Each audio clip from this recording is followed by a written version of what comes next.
Entonces, déjenme solo corto la transcripción, que yo no sé por qué ya voy a configurar eso, que siempre se inicia la transcripción solita. Ya está empezando a grabar. Y bueno, ahora sí, bienvenidos y empezamos. Entonces, vamos a empezar con lo más básico, lo que es necesario saber cómo funciona. E incluso, yo estuve viendo algunos de los deberes que ustedes enviaron. Vi que hubo muchas fallas, de hecho, en detectar esta partecita aquí. Entonces voy a ir mencionando cositas que yo vi que tuvieron uno que otro error. Entonces voy a ir mencionando esas cositas de ahí. Entonces vamos a empezar con funciones vectoriales. Nosotros hemos venido trabajando todo este primer parcial con funciones de qué tipo. Funciones que iban, oh, porque está tan grueso el lápiz, ¿verdad? Un segundito.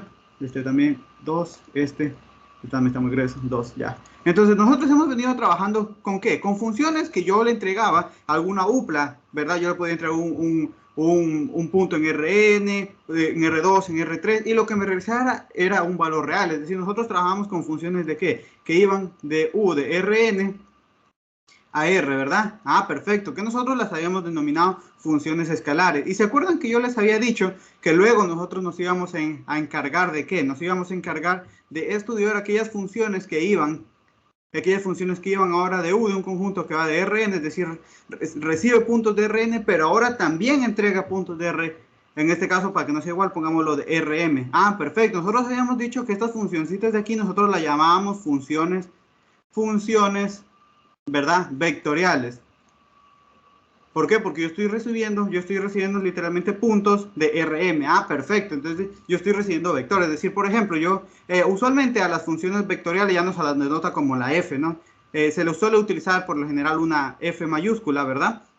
Y se le pone una flechita para indicar que es una función vectorial. Supongamos yo puedo tener una función de dos variables en el que lo que me va a entregar, cuando yo le entrego un punto, cuando yo entrego un punto x, y, por ejemplo, lo que me va a entregar va a ser un punto por ejemplo, en R3, un vector. Por ejemplo, podría tener aquí x al cuadrado más y al cuadrado, coma, yo qué sé, seno de x al cuadrado más y al cuadrado. Y aquí podría tener seno de x al cuadrado más y al cuadrado sobre x al cuadrado más y al cuadrado. Ah, perfecto, ¿verdad? Entonces, ¿qué es lo que está haciendo esta funcioncita de aquí? Esta funcioncita, de nuevo, que también va a tener un dominio U, está definida en R2 y lo que me entrega son puntos en R3. ¿Cómo yo sé cuántos puntos, cómo yo sé en qué espacio, es decir, R2, R3, cae mi función? Ah, pues eso es sencillo, simplemente digo cuántas funciones componentes tengo. Aquí tengo una función que esta es la función f1, que es cada una de esas funcioncitas, tense cuenta que en cada una de las componentes podemos verlo como una función escalar. Entonces, cada una de esas funciones se le llaman funciones componentes. Aquí yo tengo otra función componente, f2, aquí tengo otra función f3. Ah, perfecto, eso significa que esta función está yendo de R2, recibe puntos de R2 y lo que me entrega son puntos, van a ser puntitos de R3. Ah, perfecto. Entonces, por el momento, todo claro con respecto a eso. Entonces, esos son lo que son las funciones vectoriales que lo diferencian de las funciones escalares, que ahora lo que no regresa a la función van a ser puntos de Rn, van a ser vectores. Ah, perfecto. Entonces, nosotros una vez que tenemos claro eso, hay que tener en cuenta que vamos a ir analizando todo lo que nosotros ya sabemos. Nosotros ya sabemos sacar límites, derivadas, sabemos sacar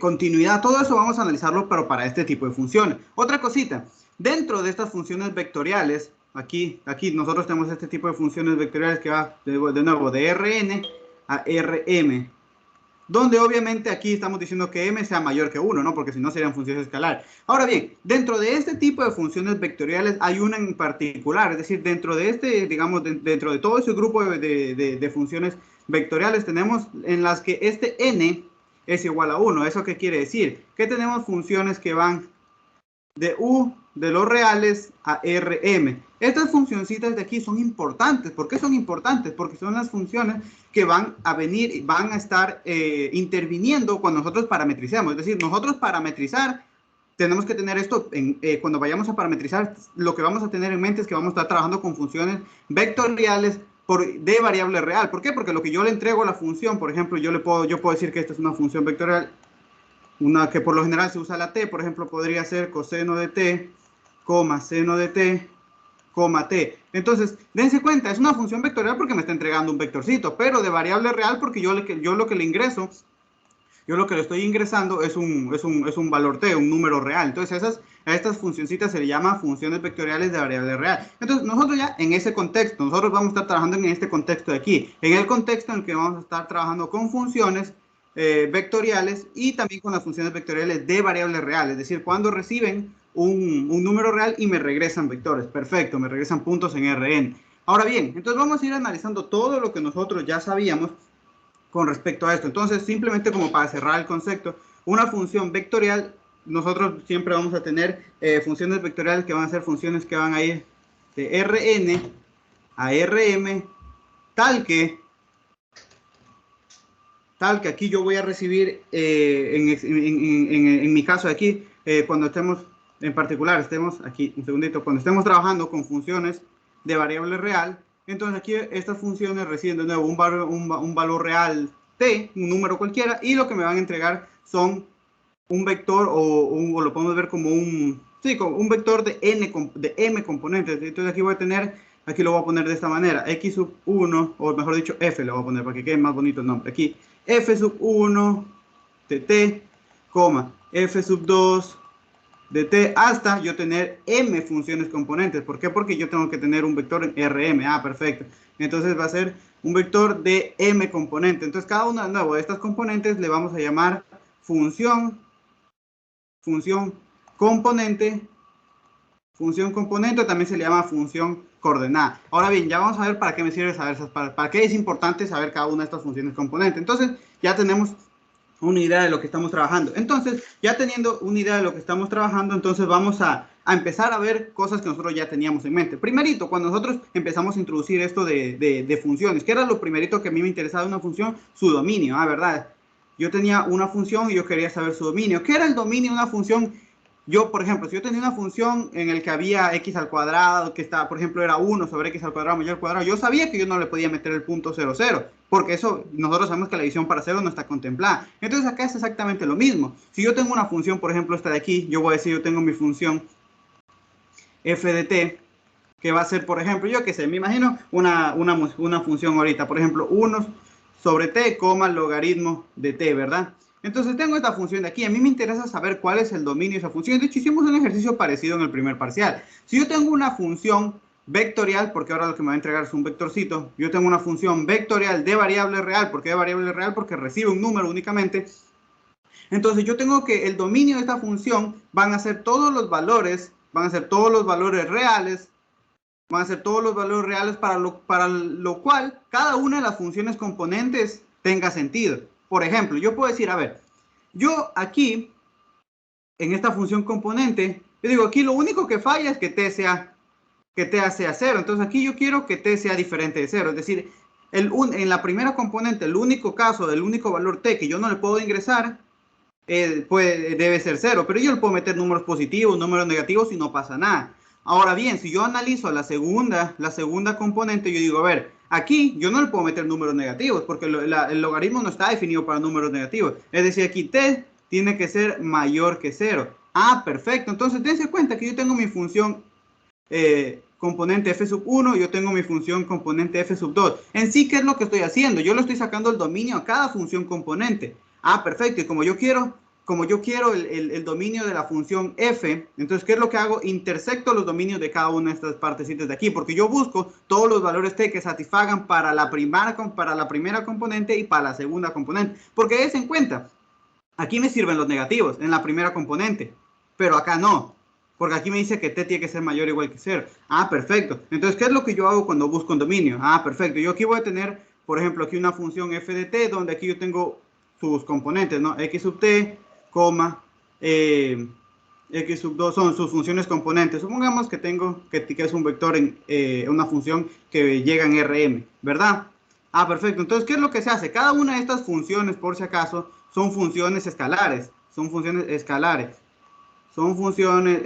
Entonces, ¿qué es lo que se hace para sacar el dominio de esta función f? Ah, eso es sencillo. Simplemente lo que hago es sacar el dominio de cada una de estas funciones escalares. Es decir, yo quiero saber los valores para los cuales tiene sentido la primera componente, la segunda componente, hasta la enésima componente. Y de ahí lo que hago es que yo quiero tener de todo. Yo ya tengo todos esos dominios. Yo quiero tener aquellos t, aquellos valores que me sirvan para todas al mismo tiempo. Y cuando yo quiero que algo funcione para todo al mismo tiempo, ¿qué es lo que hago? Cojo y lo intersecto. Entonces, de nuevo, yo aquí sacaría el dominio de x sub 1, aquí sacaría el dominio de x sub 2, ¿verdad? Hasta sacar todo, saco los dominios de cada una de estas funciones componentes. Y luego, como yo quiero tener el dominio, es decir, los valores que satisfagan para todos los componentes, lo que hago es que lo intersecto. Ah, perfecto, los voy a intersectar para todos estos dominios que he conseguido. En este caso, dense cuenta que si yo tengo aquí para mi función, para mi ejemplo aquí, yo tengo que mi dominio, el dominio de f sub 1, simplemente serían son todos los reales menos quitándole el 0, ¿verdad? Mientras que el dominio, acá, del dominio de f sub 2, son todos los valores, es desde el 0 hacia más infinito. Luego, ¿qué es lo que yo hago? Ah, perfecto, yo quiero aquellos valores que funcionen para las dos componentes al mismo tiempo. Ah, perfecto, entonces como yo quiero eso, simplemente los intersecto y tendría entonces que el dominio de f sería igual a la intersección de estas dos cositas, que simplemente sería 0 a más infinito. Ah, perfecto. Entonces, el dominio de mi función se define de esa manera. Consigo los dominios de cada una de las funciones componentes y luego el dominio de la función vectorial en total va a ser la intersección de esos dominios. Ah, perfecto. En palabras sencillas, van a ser aquellos valores t para los cuales todas las funciones componentes de mi función vectorial tengan sentido. No haya problema que yo le ingrese ningún valor en particular. Entonces, perfecto. Ya hemos definido función vectorial, ya sabemos cómo sacar su dominio. Vamos ahora a seguir con otra cosa que nosotros veníamos trabajando. ¿Con qué nosotros también veníamos trabajando? Nosotros veníamos trabajando con límites, ¿verdad? Ah, perfecto. Entonces, nosotros trabajamos con límites. Vamos a ver todo lo relacionado con respecto a esto. Nosotros trabajamos con límite. Y cuando yo trabajaba con límite, a mí me interesaba sacarle, por ejemplo, a qué punto se acerca una función. A qué punto se acerca una función cuando yo me acerco a determinado valor. Ah, perfecto, ¿verdad? Entonces, vamos a ver lo siguiente. Supongamos un ejemplo siempre. Bueno, imagínense que yo tengo la siguiente función vectorial de variable real. Yo tengo aquí seno de t, coma, t al cuadrado, coma, 1 sobre t al cuadrado más 1, ¿verdad? Y yo digo, bueno, por ejemplo, a ver, si yo tengo aquí que yo quiero sacarle el límite, yo me pregunto, a ver, cuando t se acerca, por ejemplo, a 0 de esta función t. Entonces aquí, ¿cómo yo saco este límite? Ah, pues esto es sencillito. Sacar límites de funciones vectoriales, sencillito, súper sencillito, porque si ustedes ya saben sacar límites de funciones de una variable y funciones escalares, ustedes ya saben sacar límites de funciones vectoriales. Simplemente si ustedes tienen esta función vectorial de variable real, sacarle el límite a esta partecita simplemente va a ser sacarle el límite a cada una de las funciones componentes. Entonces esto va a ser igual al límite cuando t tiende a 0 de qué, de seno de t, coma, el límite cuando t tiende a 0 de qué, de t al cuadrado, coma, el límite cuando t tiende a 0 de 1 sobre t al cuadrado más 1, ¿verdad? Ah, perfecto. ¿Eso qué quiere decir? Yo este límite, bueno, aquí simplemente estos límites son límites de cálculo de una variable, evaluando sale 0, evaluando sale 0, y aquí evaluando me sale, esto tiende a 0, esto me sale 1, perfecto. Entonces esto me va a quedar 0,0,1. ¿Eso qué quiere decir? Que esta función, cuando t tiende a tomar el valor de 0, entonces esta función se acerca al punto 0,01. Ah, perfecto. Entonces sacar límites de funciones vectoriales de variables reales es súper sencillo. Sacar el límite de cada una de las funciones componentes. De hecho, eso era lo que ustedes tenían que... era lo que yo en un deber tenían que analizar la continuidad. Aquí les daban una función componente y aquí había un 1. ¿Verdad? No sé si alguno llegó a hacer ese deber. Aquí lo único que tenían que responder es que esta función, dense cuenta que esta función, si es una función vectorial, me debe entregar vectores. Entonces, ¿cómo es posible que si está definida de esta manera una función vectorial, aquí me dé un número? Esto no se podía dar. Aquí lo único que se tenía que decir es que la función estaba mal planteada. Mal planteada. ¿Por qué? Porque ¿cómo es posible que yo me vaya acercando por números que están en R3 y yo me acerque a un escalar? No, no tiene sentido. Ah, perfecto. Entonces, simplemente cuando yo estoy trabajando con funciones en R, dense cuenta, mi función aquí es una función que va de los reales a Rm. Ah, perfecto. Entonces, si yo me estoy acercando a t que tiende a 0, entonces obviamente el límite también debe caer dentro de Rm. Ah, perfecto, porque hoy, como les acabo de decir, simplemente sacar el límite a cada uno de los componentes. En este caso, como supongamos, esta era una función que iba de U, subconjunto de R, a R3. Obviamente el límite, si es que existe, porque puede que no exista, si es que el límite existe, también debe caer en R3. Y creo que les pedían ver continuidad, o no recuerdo qué era, de esta función. Entonces, esto no tenía sentido. Si ustedes están sacándole el límite a una función, el límite, en este caso, si yo tengo una función de 3, que los puntos que me entrega caen en R3, el límite también debe caer en R3. Entonces, mucho ojo con eso cuando estén haciendo ejercicio. Ahora bien, con respecto a esto, ¿usted cómo es eso, profe, que puede que el límite no exista? Si es que alguna de las funciones componentes, no, de alguno de los límites de las funciones componentes no existe, supongamos que aquí yo hubiera tenido esta función f de t igual, yo que sé, a 1 sobre t, coma, yo que sé, t al cuadrado. Entonces, si yo quiero sacar el límite cuando t tiende a 0 de f de t, yo me doy cuenta que esta primera función componente, ¿a dónde me lanza? Me lanza a más infinito, y eso pues no existe. Es decir, basta que alguna de las funciones componentes no exista para que todo el límite no exista. Entonces, como esta función componente no existe, mejor dicho, da más infinito, entonces directamente el límite de la función vectorial de valor real no existe. Ah, perfecto. Entonces, como les dije, nosotros ya sabemos redondo hacer todas estas cositas.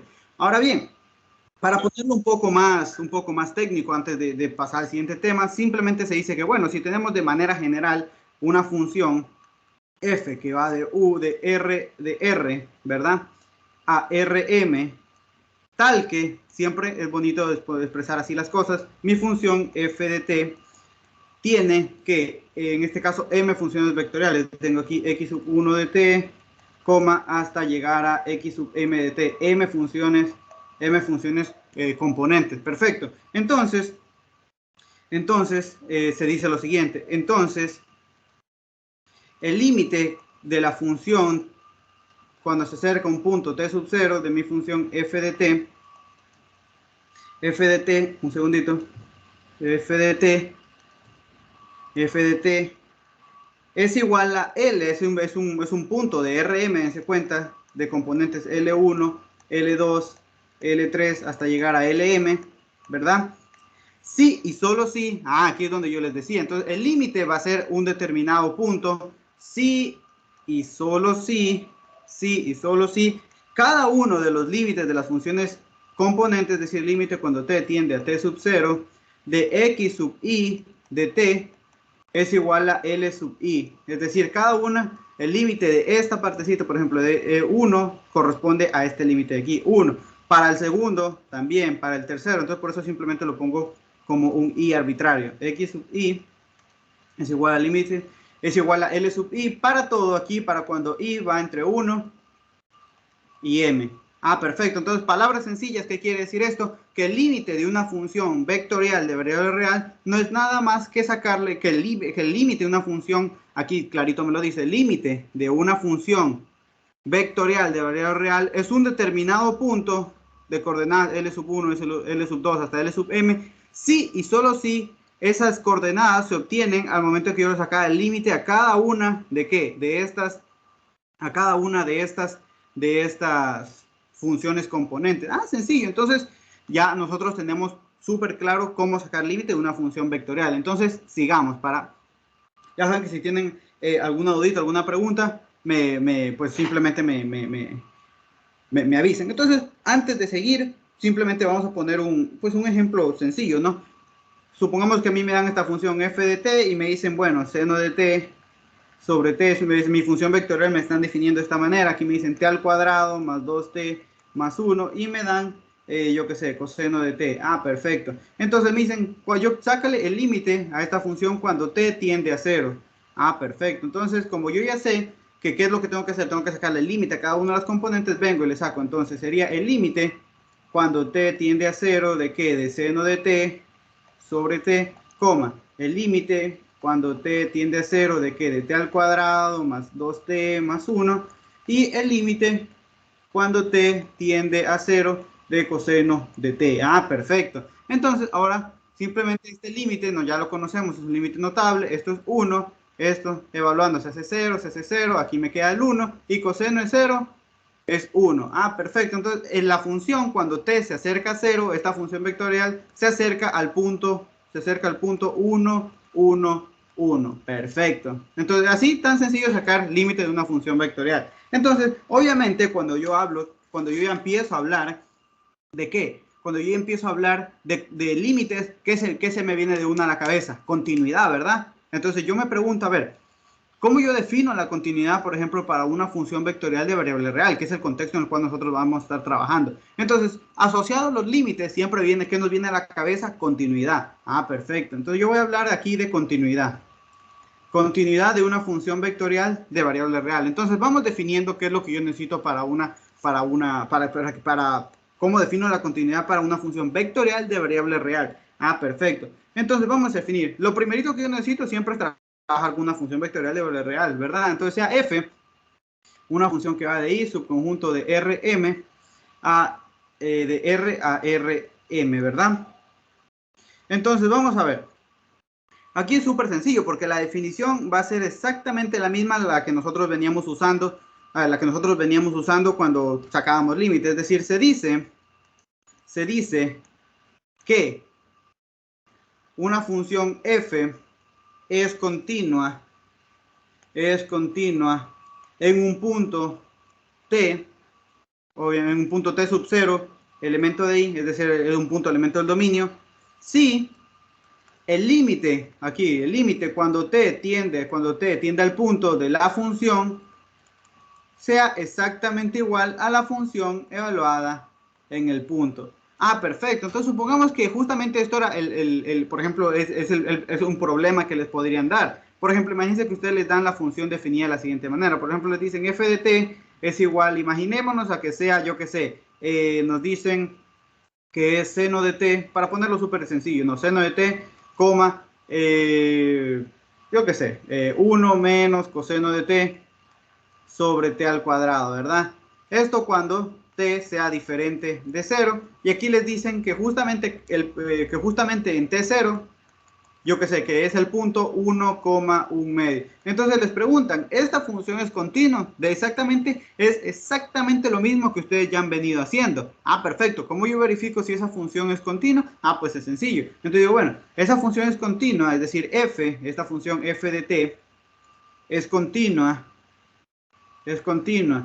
en 0, en t igual 0, si, de nuevo, el límite cuando yo me acerco a t 0 de la función sea igual a la función evaluada en 0. En este caso, ya el mismo problema me dice que cuando yo le doy a la función 0, ¿qué me entrega? ¿Qué punto me entrega? Ah, me entrega el punto 1,1 medio. Ah, perfecto. Entonces, f evaluado en 0, yo ya sé que me debería entregar 1,1 medio. Lo único que me falta verificar es que cuando yo me acerco por unas vecindades de f, si el límite cuando t tiende a 0 de la función es igual a la función evaluada en el límite. Ah, perfecto. Entonces, aquí voy a sacar el límite cuando t tiende a 0. ¿De qué función? ¿Por qué función yo me voy acercando cuando t es distinto de 0? Por esta parte de aquí. Ah, perfecto. Entonces sería, ¿de qué función? De la función f, que sería simplemente sacarle el límite a seno de t, o sea, realmente sería el seno de t, o sea, el de f, pero esa parte es esta parte de aquí, 1 menos coseno de t sobre t al cuadrado, ¿verdad? Y entonces aquí simplemente esto es f. Todo esto de aquí, simplemente para que quede claro, lo estoy poniendo, esto es f de t. Ah, perfecto. Entonces, ¿qué yo acabo de decir? Que sacarle el límite de una función vectorial de valores reales, sacar el límite a cada una de las componentes. Entonces, esto sería el límite cuando t tiende a 0, ¿verdad? Del seno de t sobre t, el límite cuando t tiende a 0 de 1 menos coseno de t sobre t al cuadrado. Perfecto, y estos límites los pongo así porque ya ustedes saben resolver límites, lo importante es tener la idea. Esto es 1 y esto es 1 medio. Ah, perfecto. Y justamente eso es igual a la función evaluada en el punto. Ah, perfecto. Entonces, como esto se cumple, la condición de continuidad de que el límite cuando la función se acerca a un punto es igual a la función evaluada en tal punto, entonces la función es continua. Entonces, por lo tanto, f es continua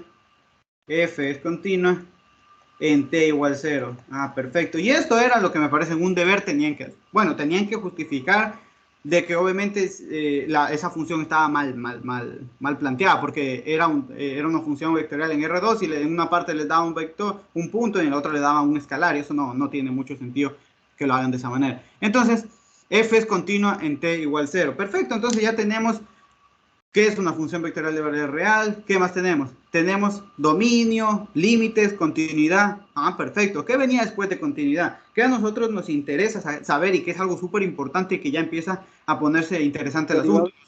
Derivada. La derivada es una cosa súper importante. Entonces vamos a ver la derivada. Derivada. Entonces vamos a ver aquí, vamos a ver a sacar la derivada de una función vectorial. Entonces de nuevo, yo tengo mi función sea f, una función que va el gradiente.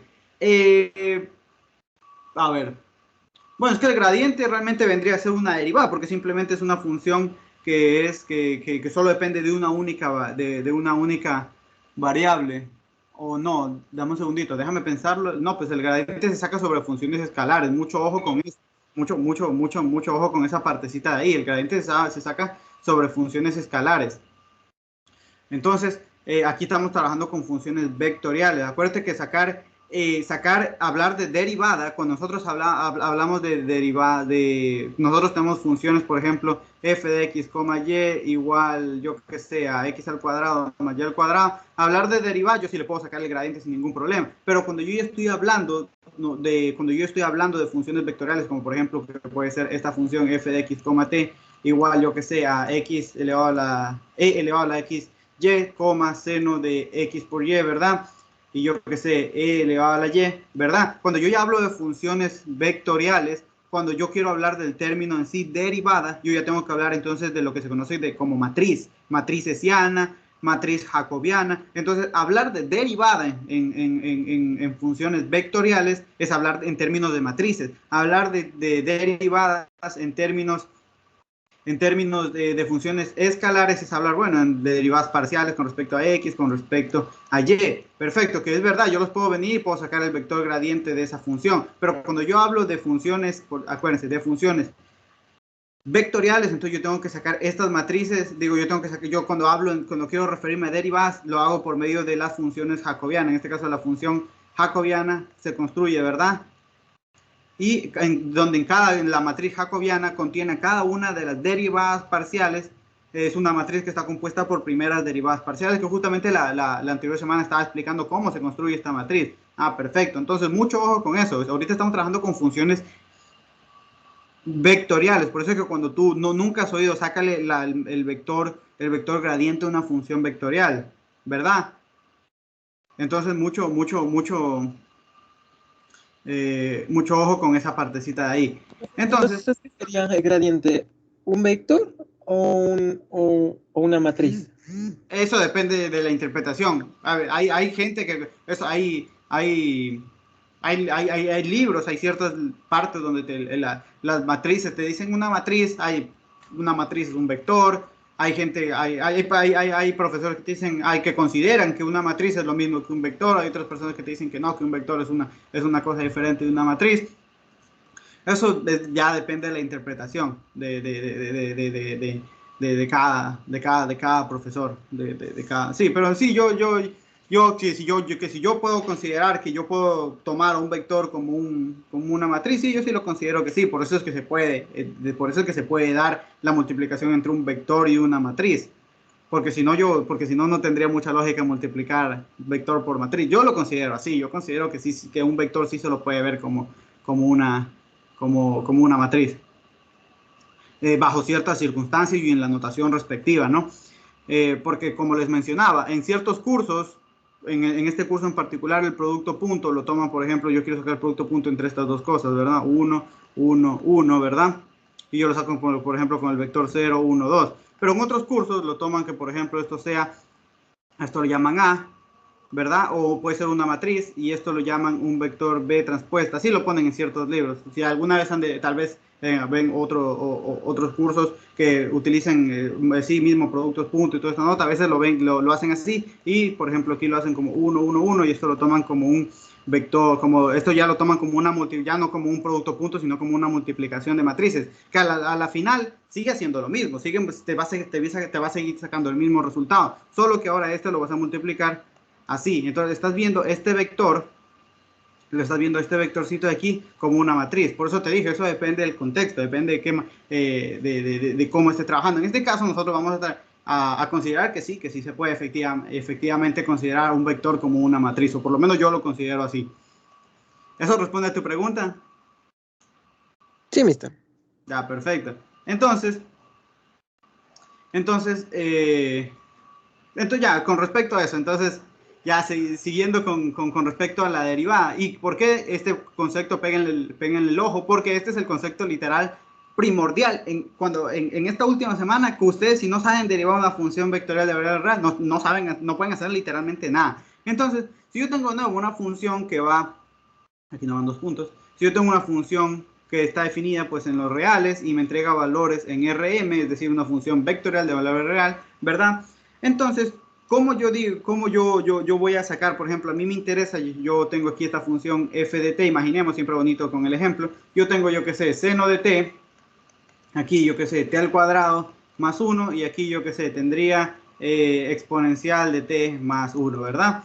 Entonces, si yo quiero sacarle la derivada, por ejemplo, a mí me dicen, ¿cuál es f' de t? Aquí, ¿por qué sí se puede usar prima? Porque obviamente aquí, porque en el fondo, esto que estoy diciendo es exactamente lo mismo que decir la derivada de f con respecto a t. ¿Por qué? Porque como la función solo depende de una variable, que en este caso es t, no tiene sentido que me ponga a poner notación de derivada parcial. Entonces, como la función solo depende de una variable, t, entonces es lógico que aquí puedan poner el prima, porque solo ya se sobreentiende que se está derivando con respecto a esa variable t. Perfecto. Entonces, tenemos aquí nuestra función, la derivada parcial de f con respecto a t, ¿verdad? Entonces, esto simplemente, ¿qué va a hacer? Entonces, como lo mismo, si yo puedo, para sacar el límite de una función vectorial de valor real, lo que hago es sacar el límite de las funciones componentes. Ah, cierto, de manera general, ¿no? Si yo tengo mi función f de t, esta función tiene m funciones componentes, ¿no? M funciones componentes. M funciones componentes. Entonces, ¿qué es sacarle la derivada a una función vectorial de valor real? Es sacar la derivada a cada una de esas componentes. En este caso, en el ejemplo que yo tengo, tendría que sacarle la derivada a esta función f sub 1, a esta función componente f sub 2, esta función componente f sub 3. Pero esas derivadas son derivadas de cálculo de una variable, es decir, tampoco nada nuevo, nada complicado. Entonces, sacar la derivada del seno es coseno de t. Sacar la derivada de t al cuadrado más 1 simplemente es 2t. Sacar la derivada de e a la t más 1 simplemente es e a la t más 1. Perfecto. Entonces, en palabras sencillas, cuando yo quiero sacar la derivada de una función vectorial, ojo, de variable real, entonces simplemente es derivar, es sacar la derivada de cada una de las funciones, sacar la derivada de cada una de las funciones componentes. Ah, perfecto. Entonces, súper sencillito. Obviamente, bajo el caso, bajo la suposición de que esas derivadas existan, ¿no? Si es que alguna de esas funciones, derivadas no llega a existir, pues ya obviamente no existe la f'. Perfecto. Entonces, ya tenemos entonces el concepto de derivada. A ver, de ahí que sigue. De ahí teníamos el límite. Ya, entonces ya una vez que nosotros sabemos de manera sencillita sacar derivadas, claro, dime, Eric. ¿Cuándo no existe? Ah, pues por ejemplo, yo qué sé. A ver, por ejemplo, imagínate que cuando tú, ahorita no me voy a poner a inventar funciones que sepa cuáles. Imagínate que el momento que tú derivas te queda f' de t igual, yo qué sé, te queda 1 sobre t al cuadrado, o te queda, y aquí te queda, yo qué sé, un seno de t, y aquí te queda yo qué sé, e a la t. Entonces, obviamente aquí cuando tú evalúes, por ejemplo, f' en 0, ¿verdad? Cuando tú vayas a evaluar esta partecita aquí, tú dices, a ver, aquí sí existe, pero aquí tengo un problema, la primera componente. Entonces tienes que fijarte en eso. Eso es lo que me refiero cuando no existe, cuando alguna de las funciones componentes llega a fallar. es exactamente lo mismo que en el límite. Si es que alguno de los límites de las funciones componentes no existe, directamente el límite de la función f mayúscula no existe. Pero ese cero no estaría dentro de la función. No, Ese no, no, cero no no. estaría dentro del Pues, dominio. no, no, mucho ojo. Ojo, este es el f'. Este es cuando tú ya, por eso es que les dije, suponiendo que eso es lo que tú ya tienes cuando ya derivaste algo. A ver, Ah, supongamos que entonces el dominio que tengo que usar es el anterior. claro, claro, claro, Ah, ya, ya. claro. Por ejemplo, a ver, por ejemplo, es como cuando tú en cálculo de variables tienes, yo que sé, a ver, aquí, tú tienes aquí la función valor absoluto. Aquí, en el dominio de la función f de x, aquí está en el cero, está incluido en el dominio. Pero cuando tú derivas, obviamente, como esto es un pico, no existe la derivada ahí. Eso es lo que me refiero. Cuando tú estás sacando aquí el dominio, es el dominio de esta función de aquí, ¿verdad? Entonces, eso es lo que me refiero cuando no existe. Entonces, por ejemplo, no recuerdo cuál era pero supongamos, no, ahorita no me voy a poner a buscar derivadas, pero supongamos que esto aquí no existe o cualquier cosa. ¿Por qué? Porque aquí hay una punta. Entonces acá es exactamente lo mismo. Entonces, no es que aquí estoy sacando el dominio, simplemente, por ejemplo, a mí me decían, bueno, yo te doy una función f de t, te doy una función que aquí le voy a poner una función, por ejemplo, que era de 3 variables. Supongamos que a mí en un ejercicio me lo daban y me pedían que encuentre la derivada en cero. Entonces, obviamente, supongamos que aquí el cero sí estaba en el dominio. Ya, supongamos que la función sí estaba en el dominio de esta f. Pero el momento que yo derivé me queda algo como esto. Y el momento que yo saco la derivada justo en ese punto, tengo problemas con alguna de las funciones componentes. Entonces ahí no existe. Entonces ahí es donde viene el asunto de cuándo una función es diferenciable. Perfecto. Entonces, de manera general, ya lo dije la anterior semana, si usted tiene, de hecho esto sirve para cualquier función vectorial. Si ustedes tienen una función aquí, si ustedes tienen una función que esto sirve para cualquier función que vaya incluso de Rn a Rm, ¿cómo yo sé si una función es diferenciable? Porque yo tengo un criterio yo sé cómo sacarlo para cuando la función es escalar, es decir, yo eso lo sé hacer. Pero aquí viene la pregunta, cómo yo sé si esta función de aquí es diferenciable? Entonces, por ejemplo, poniéndolo para un caso general, ¿no? Supongamos que yo tengo aquí una función que depende de n variables, entonces, y que tiene m funciones componentes que dependen de esas n variables, ¿verdad? Entonces, vengo para acá, esto es xm, que dependen de esos m, de esos que dependen de esos n puntos. Entonces, una función va a ser diferente. Dense cuenta que estas son funciones, ¿qué? Son funciones escalares. Entonces, una función f, una función vectorial, es diferenciable, si cada uno, aquí lo voy a poner con x sub i de x, es diferenciable, mejor dicho, es diferenciable, obviamente yo hablo de diferencialidad en un punto, ¿no? Y es diferenciable, por ejemplo, en x sub 0, si cada una de estas funciones escalares, es decir, si cada una de las funciones componentes es diferenciable en x sub 0. Entonces, cuando yo quiero verificar diferenciabilidad de una función vectorial, tengo que verificar la diferenciabilidad de cada una de las funciones componentes. Y por si acaso, todo esto que estoy diciendo no es que obviamente no me lo estoy inventando. Ya les digo dónde lo pueden buscar, dónde lo pueden leer. Denme un segundito que lo tenía justamente por aquí para mostrarles, ¿no? Para que sepan lo importante del asunto. Entonces, regálenme un segundito que justamente por aquí lo tenía. Regálenme un segundito. Ok. Venga, hombre. Un segundito, regálenme un segundito. No les quito más de un minuto para buscar lo que estoy buscando. Derivada direccional. Si yo de clase 1 es diferenciable. No, yo quiero buscar teorema sobre diferenciabilidad. Un segundito que yo sé que por aquí lo tengo. Un segundito, ya se los muestro. Campo.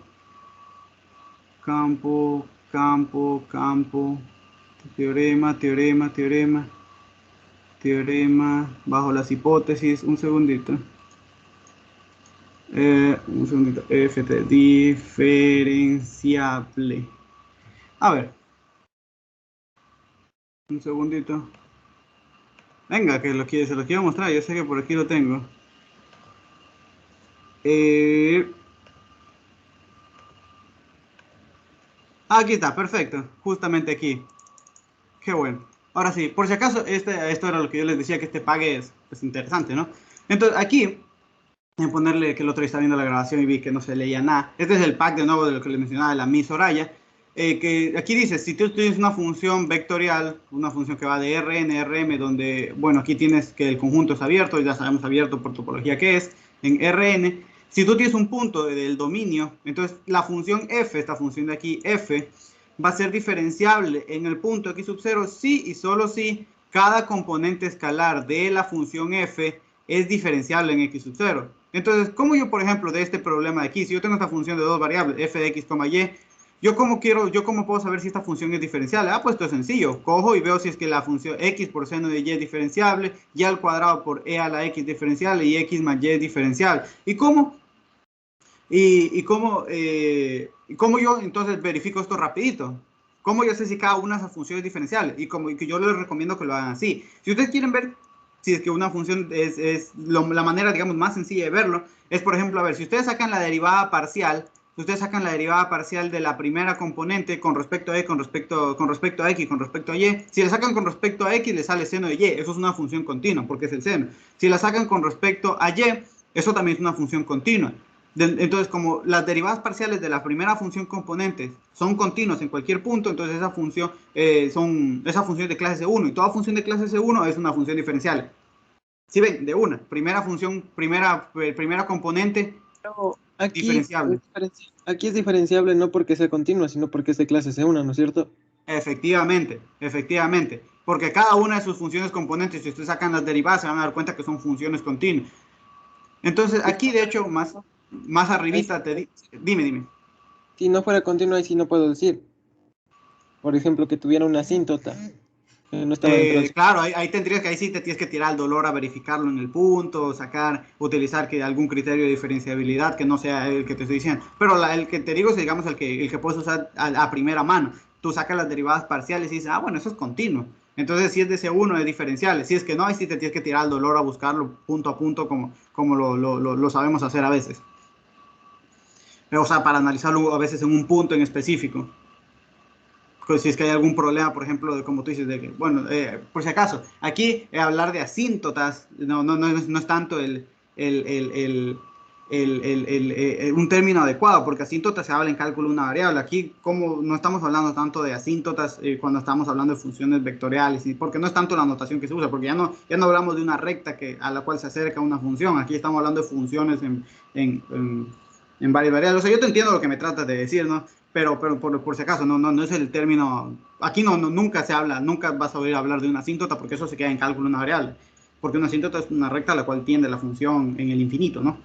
A la cual se va pegando la función en el infinito. Pero entonces, mucho ojo con eso. Aún me debe esa clase. Sí, es que estaba ocupado, sí, estaba, no se imaginan la cantidad de cosas que he tenido que hacer. Pero bueno, no, si quieren, este librito les da cosas interesantes cuando ustedes se pregunten, ¿y yo puedo hacer esto? Entonces vienen este librito y lo buscan a ver si está. Por ejemplo, aquí te dice, las funciones elementales, ¿cuáles funciones son elementales? Senos, cosenos, exponenciales, esas funciones de ahí son diferenciales. Por ejemplo, los polinomios, lo que yo siempre he venido diciendo. Ustedes, si tienen un polinomio, ustedes darían un polinomio, sacan sus derivados parciales, eso siempre es un polinomio. Los polinomios siempre son continuos, porque simplemente son coger y evaluar el límite. Siempre el límite, cuando yo me acerco a cualquier punto, va a ser igual a la función evaluada en el límite. Ahí no hay problema. Entonces, los polinomios siempre son diferenciables. Las funciones polinomiales son diferenciables en todo su dominio. Ah, perfecto. Entonces, además de eso, las operaciones entre funciones diferenciables son diferenciables en su dominio. Sumas de funciones diferenciales es diferenciable.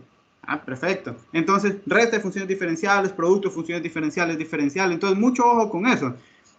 Mucho ojo con eso. Entonces, estas cositas, este libro, que se lo subo. Sí, ahorita que acá se acaba la identidad, se lo subo.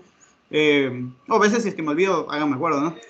Entonces, este librito de aquí tiene muchos de esos teoremas que no tiene, por ejemplo, Villena, ¿no? Entonces, este de aquí, a mi parecer, es súper útil, que te dice cuándo una función vectorial es diferenciable o es diferenciable, sí, solo si cada función escalar es diferenciable. ¿Y cómo lo verifican? Pues justamente ahorita les acaba de decir una manera en la que lo pueden hacer.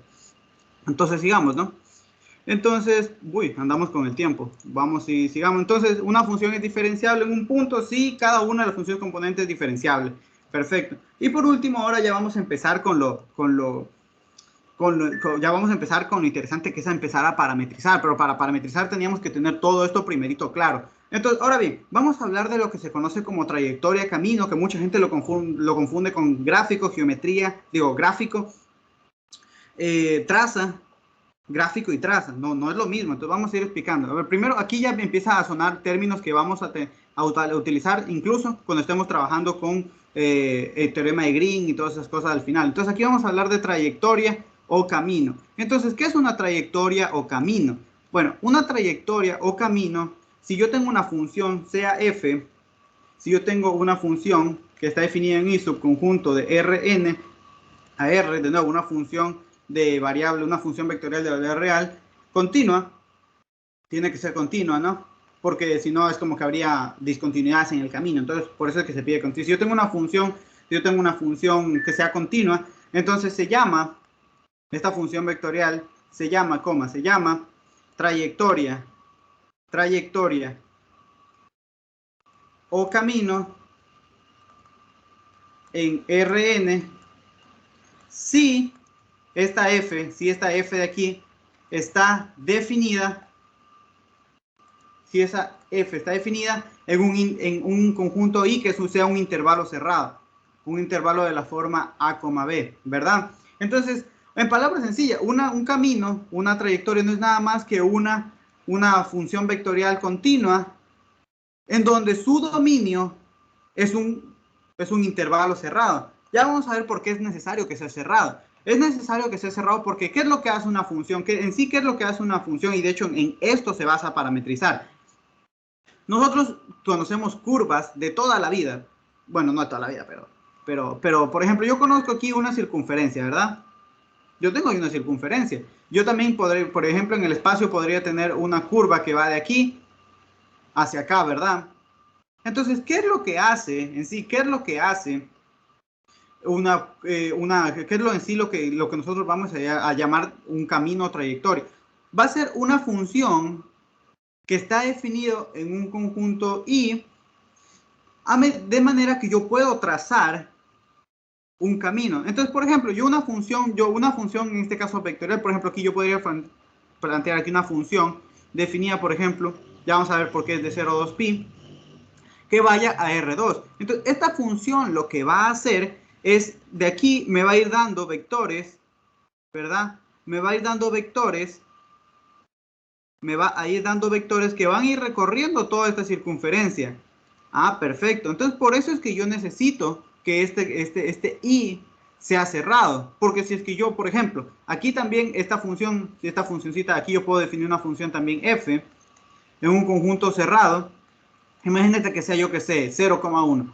Entonces, ¿qué es lo que haría esta función? Esta función lo que haría es que me va dando, esta función lo que va haciendo es que me va dando vectores que me permiten ir obteniendo cada uno de los puntos de la curva. De hecho, lo que acabo de decir, eso es parametrizar. Una curva, cuando yo la quiero parametrizar, es poder expresar o obtener los puntos de esa curva por medio de una función,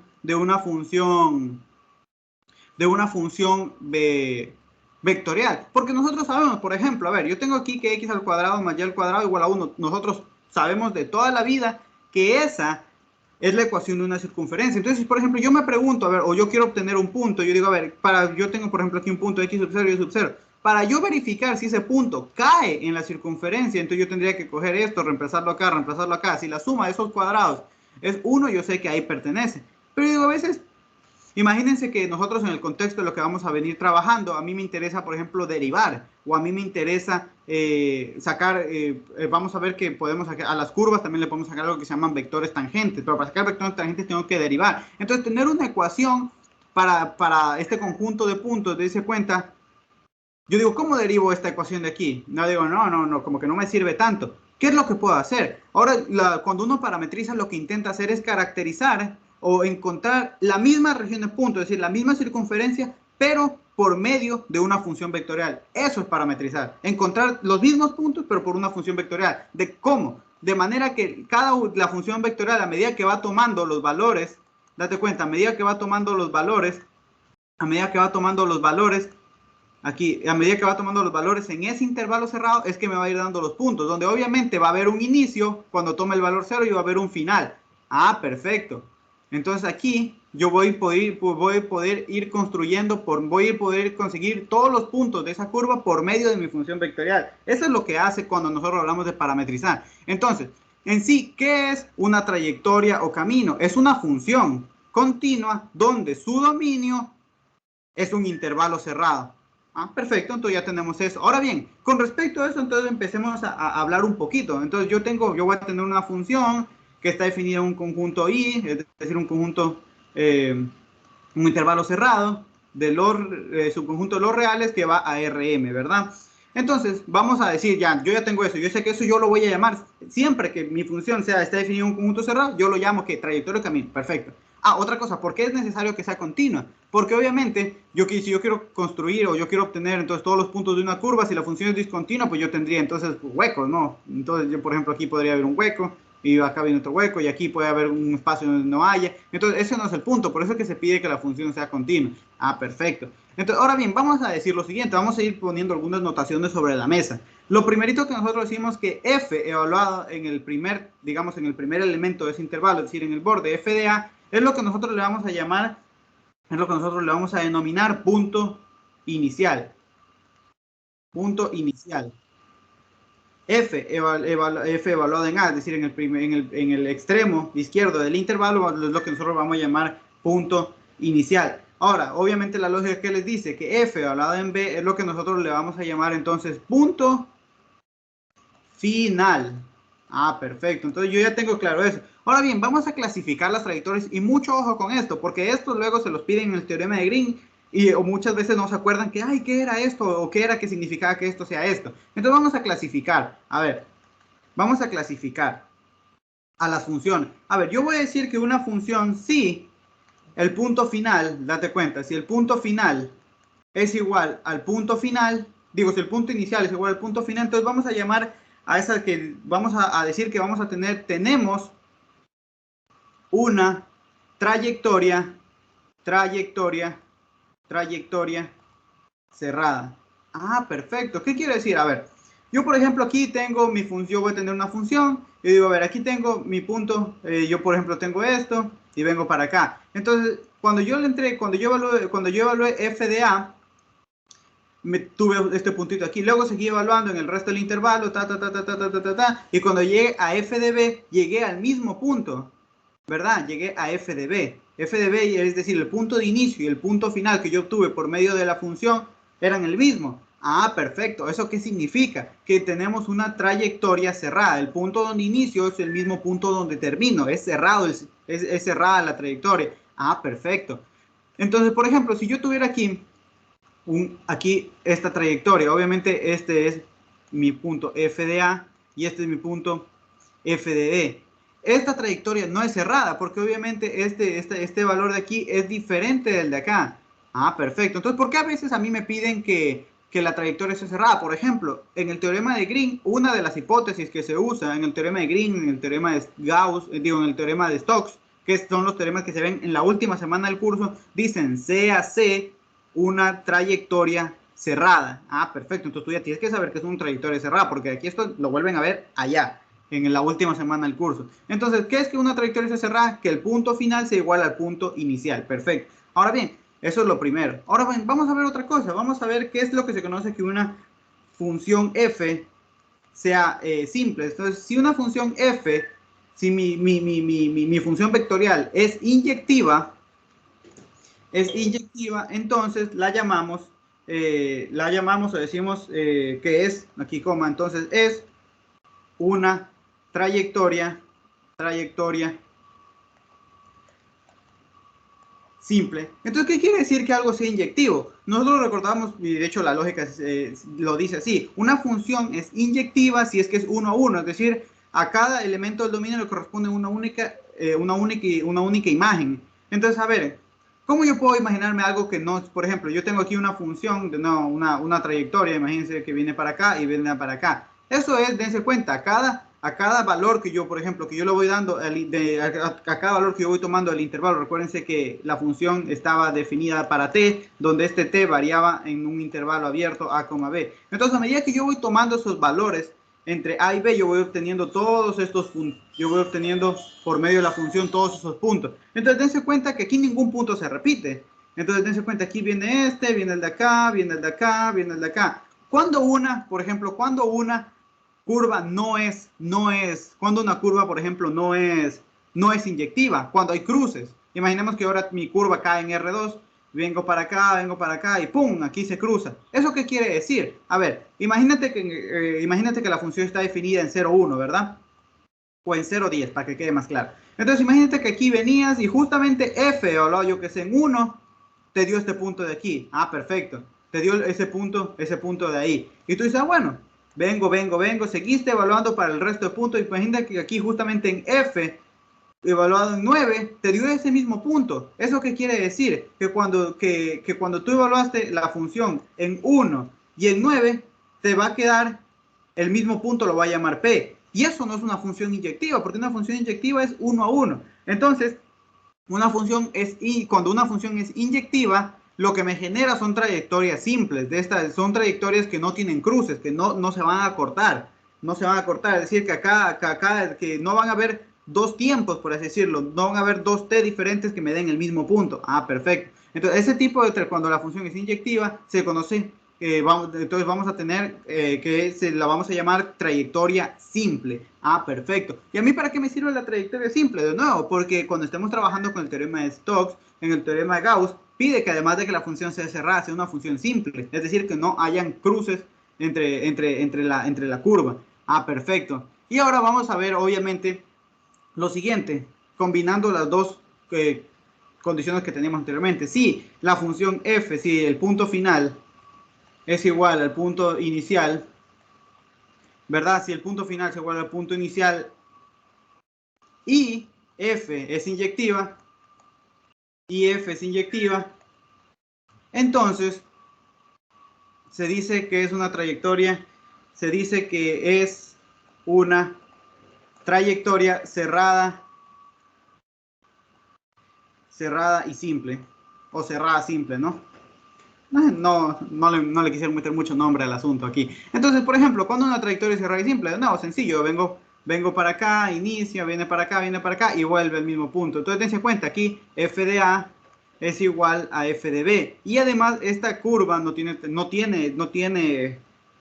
cruce. Entonces, esta es obviamente una trayectoria cerrada y simple. Por ejemplo, aquí nosotros podemos tener lo siguiente. Esta trayectoria es cerrada, ¿verdad? Porque f de A es igual a f de b, pero no es simple. Entonces es una trayectoria que es cerrada, pero no simple. Entonces ya tenemos ahí algunas cositas sobre la mesa para empezar a discutir. Y por último, entonces ya teniendo todo eso, vamos a nombrar dos cositas más. Disculpen que para una hora he dado demasiada teoría súper importante. Que espero que toda esta cosa les quede claro. No me queda claro esa. ¿Cuál no te queda clara? La que sea cerrada y simple. Eric, la última, esta de aquí. Ah, ¿por qué es cerrada? Porque date cuenta. Simplemente lo que estoy haciendo en la última es combinar las dos anteriores. Yo esta la llamada cerrada y esta la llamada simple. Entonces, si se cumplen las dos cosas, la voy a llamar cerrada y simple. Entonces, a ver, aquí, para que yo verificar para que sea cerrada, ¿qué tenía que verificar? Que el punto final sea igual al punto, que el punto inicial sea igual al punto final. Eso se cumple. Y lo segundo que tenía que verificar es que sea inyectiva. Es decir, que para cada valor t me corresponda una única imagen, es decir, no hayan cruces. Entonces yo me doy cuenta que aquí vengo para acá, y no hay cruces, perfecto.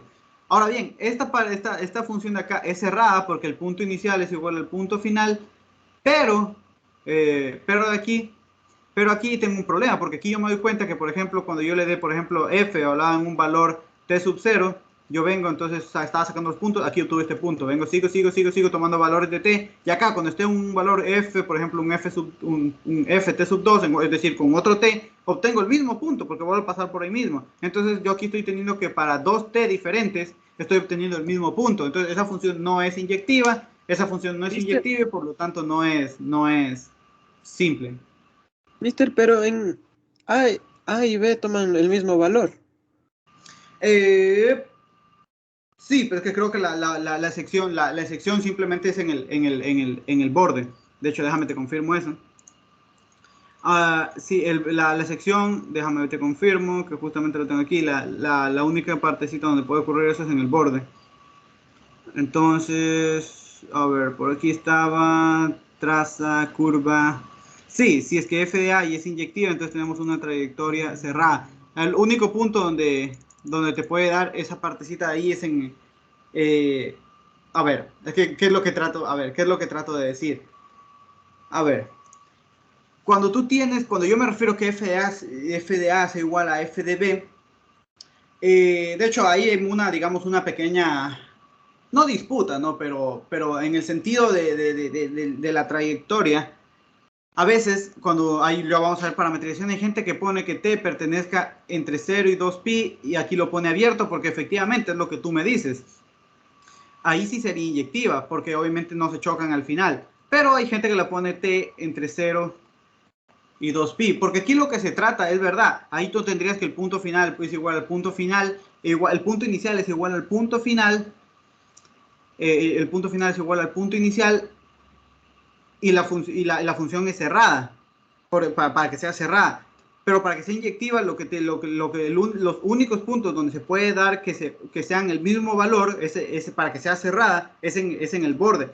Porque si en cambio tú no incluyes esta partecita de aquí, entonces no estarías incluyendo el final de acá. Entonces aquí lo que se hace es que la función sea inyectiva que sea inyectiva para todos los puntos, excluyendo los bordes. Es decir, tú analizas que no se cruce en cualquier punto, a excepción de los bordes. Porque si es que no pones los bordes, entonces bueno, como te digo, eso es hay una pequeña disputa. Porque a veces los ponen de 0 a 2pi para que obviamente digan, bueno, va de 0 a 2pi, pero no está, entonces si no incluyes 2pi, no, la trayectoria en sí no es cerrada, es decir, te quedas con un pedacito que no estás, no, el punto final no es igual al punto inicial, pero ahí sí tu trayectoria es inyectiva. En cambio, si tú la incluyes, tú dirías, bueno, es cerrado, pero ya no es inyectiva. Entonces ahí hay digamos, una pequeña complicación ahí, pero lo que se toma como por convención es que sea inyectiva en el sentido de que sea inyectiva en cualquier punto diferente diferente a los extremos. Y en el extremo es el único caso donde te puede dar que el valor sea igual para que la función sea cerrada. Simplemente con respecto a esa partecita ahí. Sí, yo también alguna vez me lo llegué a plantear y yo decía, esto está bien crazy. Entonces, de hecho, no lo digo yo, lo dice Villena. De hecho, ya te muestro aquí. A ver. Aquí lo tenemos. Entonces, aquí tienes una función continua, tal, ¿verdad? Si tu función FDA es igual a FDB y la función es inyectiva, entonces tenemos que es una trayectoria cerrada y simple. Entonces tú me has de decir, ¿verdad? Pero si es que tienes dos puntos, el punto final y el punto inicial son los mismos, entonces ya no es inyectiva. Entonces, de nuevo, aquí hablamos de que la función sea inyectiva en el sentido de que la función sea inyectiva en el sentido de todos los puntos a excepción de los extremos. Porque para los extremos, yo necesito, en el caso de que sean cerrados, si son iguales, para tener una trayectoria que sea cerrada y simple. Simplemente por eso, así lo vamos a considerar. Que nosotros ya no analizamos la inyectividad, pero para todos los puntos diferentes de los extremos. De ahí para los extremos sí puede darse el caso para que la curva sea cerrada. Y de hecho, tú me podrías decir, sí, pero si es que para dos puntos, eh, ¿cómo puede ser eso que se cierre? Y es que ahí yo te voy a decir, es que cuando nosotros trabajamos con curvas, el asunto es un poco, un poco ahí, un poquito complicadillo, porque no, lo que estamos haciendo es verdad, yo ni siquiera tendría que incluir el último puntito, el punto final, el punto del final, para que la curva sea, para poder recorrer toda la curva, pero usualmente se hace, ya vamos a ver por qué, ya te va a quedar un poco más claro con respecto a eso. Entonces, de nuevo, nosotros analizamos la inyectividad para cualquier punto diferente de los extremos. Y si es que aquí se cumple, entonces igual decimos que la trayectoria es cerrada simple. No sé si ahí te queda un poco claro. Ya vamos a ver que con los ejemplos queda un poquito más claro esta parte. Eric. Sí, ahí me queda más claro. Como que es una excepción. Sí, más o menos. De hecho, estas cositas ya en matemáticas un poquito más digamos, más que se usan términos más topológicos. Por ejemplo, te dice que la clausura se puede, pero que por eso es que ustedes se darán cuenta a veces que les ponen que el conjunto del dominio sea cerrado, porque digo, sea un conjunto abierto. Por eso es que de hecho cuando ustedes definen diferenciabilidad, de hecho, incluso por eso es que el teorema en cálculo de una variable les dicen teorema de Rolle, todos esos teoremas del valor medio les dicen que la función sea continua en el cerrado a, b, pero sea diferenciable en el abierto a, b, ¿verdad? Y ustedes decían, pero ¿por qué en los extremos no lo toman? Aquí más o menos la lógica sigue más o menos lo mismo, porque en los extremos a veces puede haber problemas de este tipo. De hecho, sí, eso es un ejemplo claro de cuando los teoremas se ponen de esa manera. En cálculo de una variable había algo que se llama el teorema del valor medio, que les decía, bueno, no recuerdo exactamente si es el teorema, pero les decían, o el teorema de Bastra, no recuerdo bien, pero les decía, si usted tiene una función continua, en el cerrado a, b, y diferenciable, pero en el abierto, y ustedes se preguntaban, ¿por qué no en el cerrado? Es exactamente lo mismo, porque en los extremos pueden haber problemas de diferenciabilidad. Acá es más o menos la misma lógica con respecto a cómo uno planteaba ese tipo de situación. Ahí sí te quedó un poco más claro. No sé si recuerdan esos teoremas. Eric. O pie, valor medio. O 10 valor. Ok, no hay problema. Pero bueno, entonces seguimos porque no hemos hecho ningún ejercicio y me interesa hacer, lo que me interesa es hacer el ejercicio como tal, pero necesitaba explicar todo eso. Entonces, ahora bien. Entonces simplemente ahora voy a explicar la diferencia entre la gráfica, que ahí es donde entra la diferencia entre hablar de gráfica y hablar de traza. Que cuando les digan trazas, vamos a ver lo siguiente. A ver, ¿qué es la gráfica? ¿Qué es la gráfica bajo el mismo concepto en el que nosotros trabajamos funciones vectoriales? La gráfica de una función, si nosotros tenemos de nuevo, para terminar, no me tomo más de 5 minutitos en teoría, sea, por ejemplo, si nosotros vamos a tener, sea una función, de nuevo, y subconjunto de R a Rm, ¿verdad? Entonces, vamos a conocer la gráfica de un conjunto. La gráfica es un conjunto de puntos. Sebastián. Un segundito. Es un segundito que me están llamando.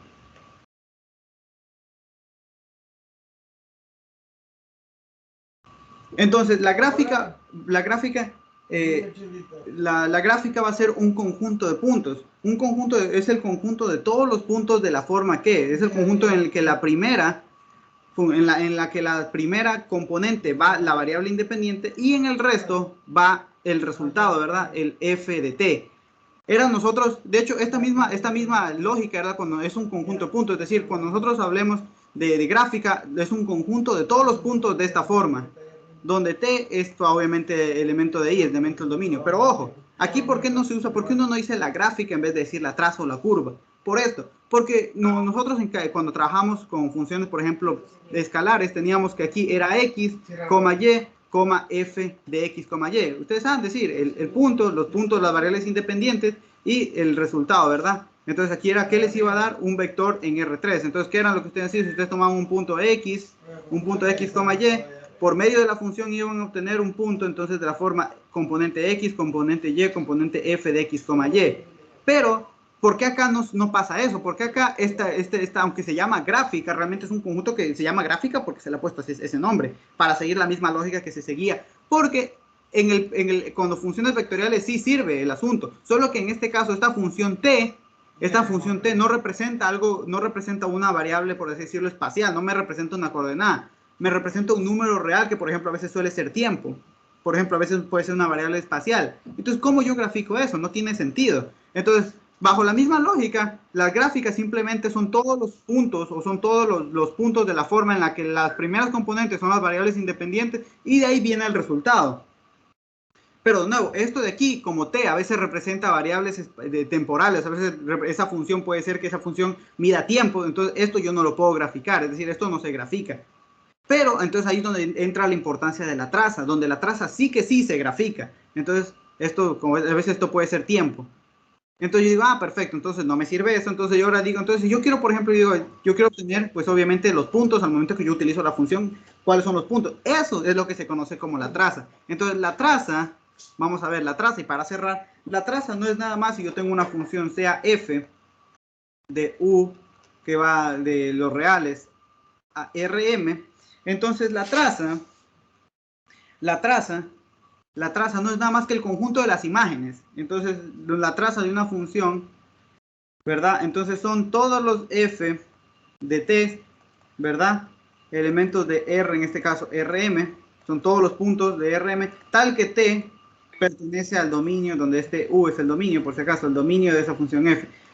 Entonces, ¿esto qué es lo que diferencia acá? Simplemente era una relación entre variables independientes y lo que me dé, son todo lo que me dice, ya, con tal variable, por ejemplo, yo dándole la variable, por ejemplo, T1, me entrega el vector, yo que sé, 0, 1.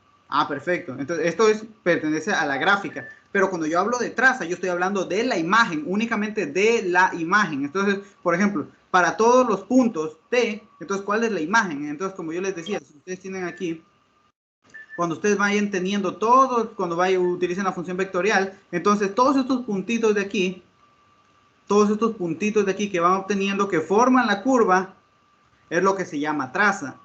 Perfecto. Entonces, curva, traza, son exactamente lo mismo. Entonces, la gráfica son conjuntos de puntos en el que se ponen las primeras componentes, las variables independientes, y de ahí viene el resultado. Mientras que la traza sí, únicamente es el conjunto de imágenes, es el conjunto de resultados que me da la función. Entonces, eso es, digamos, la diferencia entre esas dos cosas. Entonces, una vez ahora sí explicado todo eso, ahora sí vamos a lo que nos interesa. Entonces, lo que nos interesa, o lo que nos va a interesar esta semana hacer, es parametrizar. ¿Qué es parametrizar? Parametrizar curva, es decir, aquí parametrización. Nosotros lo que nos interesa esta semana es parametrizar curvas. ¿Por qué curvas? Porque también se pueden parametrizar superficies, que eso de hecho se ve en el segundo parcial. Pero empezamos con lo sencillo, ¿no? A parametrizar curvas. Entonces, imagínense que yo tengo una curva como por ejemplo podría ser una circunferencia, podría ser una elipse, podría ser una en R3 como la que siempre pongo. Puede ser cualquier, yo tengo una curva. Y de nuevo, una curva, en este caso, por ejemplo, yo puedo tener esta elipse, donde sabemos que la elipse es x al cuadrado más y al cuadrado igual a 1, ¿verdad? Pero entonces, de nuevo, yo caracterizo cada punto que está en esta elipse por medio de esta ecuación. Y digo, como que yo lo quisiera hacer de otra manera. ¿En qué sentido la puedo hacer de otra manera? Entonces yo quiero conseguir cada punto que esté sobre esta, yo quiero que esté sobre esta curva por medio, yo quiero conseguir los puntos por medio de una función vectorial. Entonces cuando se consigue esa función vectorial de variable real se le conoce como el R de t. Va a ser una función que para cada t, que es el que se le conoce como el parámetro, yo consigo los puntos de la curva. Entonces, por ejemplo, yo quisiera obtener, yo digo, bueno, yo cómo obtengo una función tal que me van dando yo, a medida que voy dando, por ejemplo, de nuevo t, yo voy dando valores entre a y b, que aún no sé qué será este a y que este b, pero yo voy cogiendo valores entre a y b. Lo que va haciendo es que yo voy obteniendo vectores que me van dando cada uno de los puntitos de ¿qué?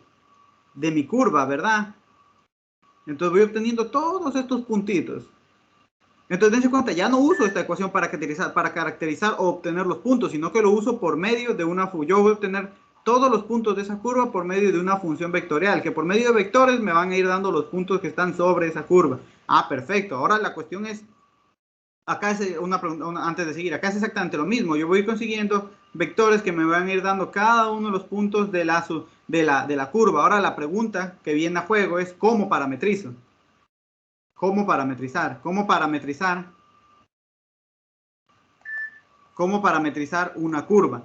Entonces, aquí lo primerito y lo más básico cuando uno va a parametrizar es siempre ir a lo que se conocen como parametrizaciones clásicas. Entonces, tú lo primero que vas a hacer cuando vayas a parametrizar es buscar si ya existe una parametrización clásica. ¿Qué son parametrizaciones clásicas? Son parametrizaciones de ciertas curvas que son conocidas y cuando tú las ves, tú ni te tienes que poner a pelear por ver cómo la parametrizas. Simplemente lo que haces te dice, ya, esto es, por ejemplo, esto es una circunferencia, yo conozco una parametrización clásica. Entonces, la primera paso para empezar a parametrizar es utilizar las parametrizaciones clásicas.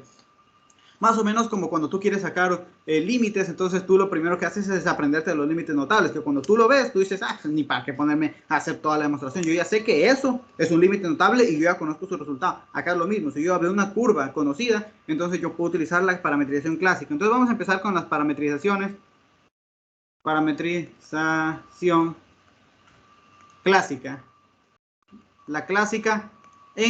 ahí vamos, únicamente nosotros vamos a estar trabajando en este curso con curvas que están en R2 o R3. Entonces empecemos con las de R2.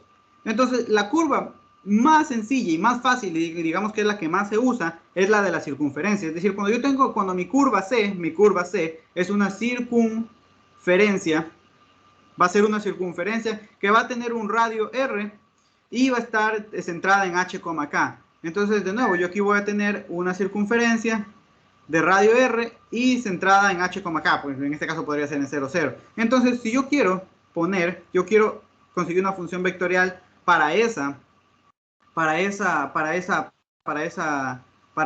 circunferencia, entonces siempre va a ser de la siguiente manera. X va a ser igual a R, el radio, coseno de t más H.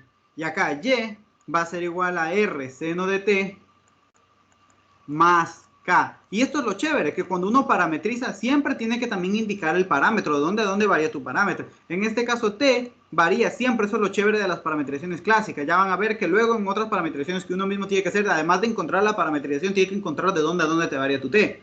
En cambio, cuando tú usas parametrizaciones clásicas, ya te dice de dónde a dónde va a ir tu T. Entonces aquí, T va de 0 a 2pi. Hay autores, o entre uno de ellos el ingeniero Terán, que le gusta ponerlo de esta manera, que T va entre 0 y 2pi. Entonces, a él le gusta usar esta notación. Hay otros libros, en especial hay otros packs, como por ejemplo de la Miss Soraya, en el que sí incluyen los dos extremos, pero en sí lo que se trata de hacer es lo mismo. Entonces, de nuevo, esta es la parametrización clásica para una circunferencia. Entonces, por ejemplo, a mí me dicen parametrice lo siguiente, me dicen, por ejemplo, x al cuadrado, un segundito. Por ejemplo, a mí en un problema me dicen, o me aparece lo siguiente, por ejemplo, me dicen x menos 3 al cuadrado, un segundito, x, ay, que se empieza a poner boba la pantalla, la pizarra, x menos 3 al cuadrado más y menos, yo qué sé, menos 5 al cuadrado igual a 9. Ah, perfecto, y digo, me dicen parametrice eso. Ah, yo digo, primero, eso es una circunferencia, como la circunferencia tiene parametrizaciones clásicas, ni me lo pienso. Yo digo, ah, perfecto, recordemos que el h, esto es el h, esto es el k, y esto es el radio al cuadrado, es decir, mi radio es 3. Entonces yo digo, ah, bueno, mi parametrización, mi r de t, entonces va a ser, mi r de t va a ser entonces x igual al radio, donde el radio es 3, coseno de t, más h, donde h es 3. Perfecto. Y y va a ser entonces el radio, que es 3, seno de t, más k, donde ese k es 5. Ah, perfecto. Y ahora tengo que siempre indicar de dónde va mi t. Mi t, como la parametrización es clásica, va de 0 a 2pi. Perfecto. Ahora bien, esto se puede poner en esta notación, pero también se puede poner en esta notación de aquí. R de t, que a mí siempre, de hecho a mí me gusta usar esta de acá, va a ser entonces 3 coseno de t más 3, 3 seno de t más 5, es decir, por medio de notación de vector. De hecho, que es exactamente lo mismo, porque aquí lo que me está diciendo es que la primera componente es esta de aquí y la segunda componente es esto de acá. Y de ahí, t, siempre es bueno indicar t, varía entre 0 y 2pi. Perfecto. Entonces, solo regálame un segundo que me cambie de pizarra, porque esta ya me está empezando a molestar mucho.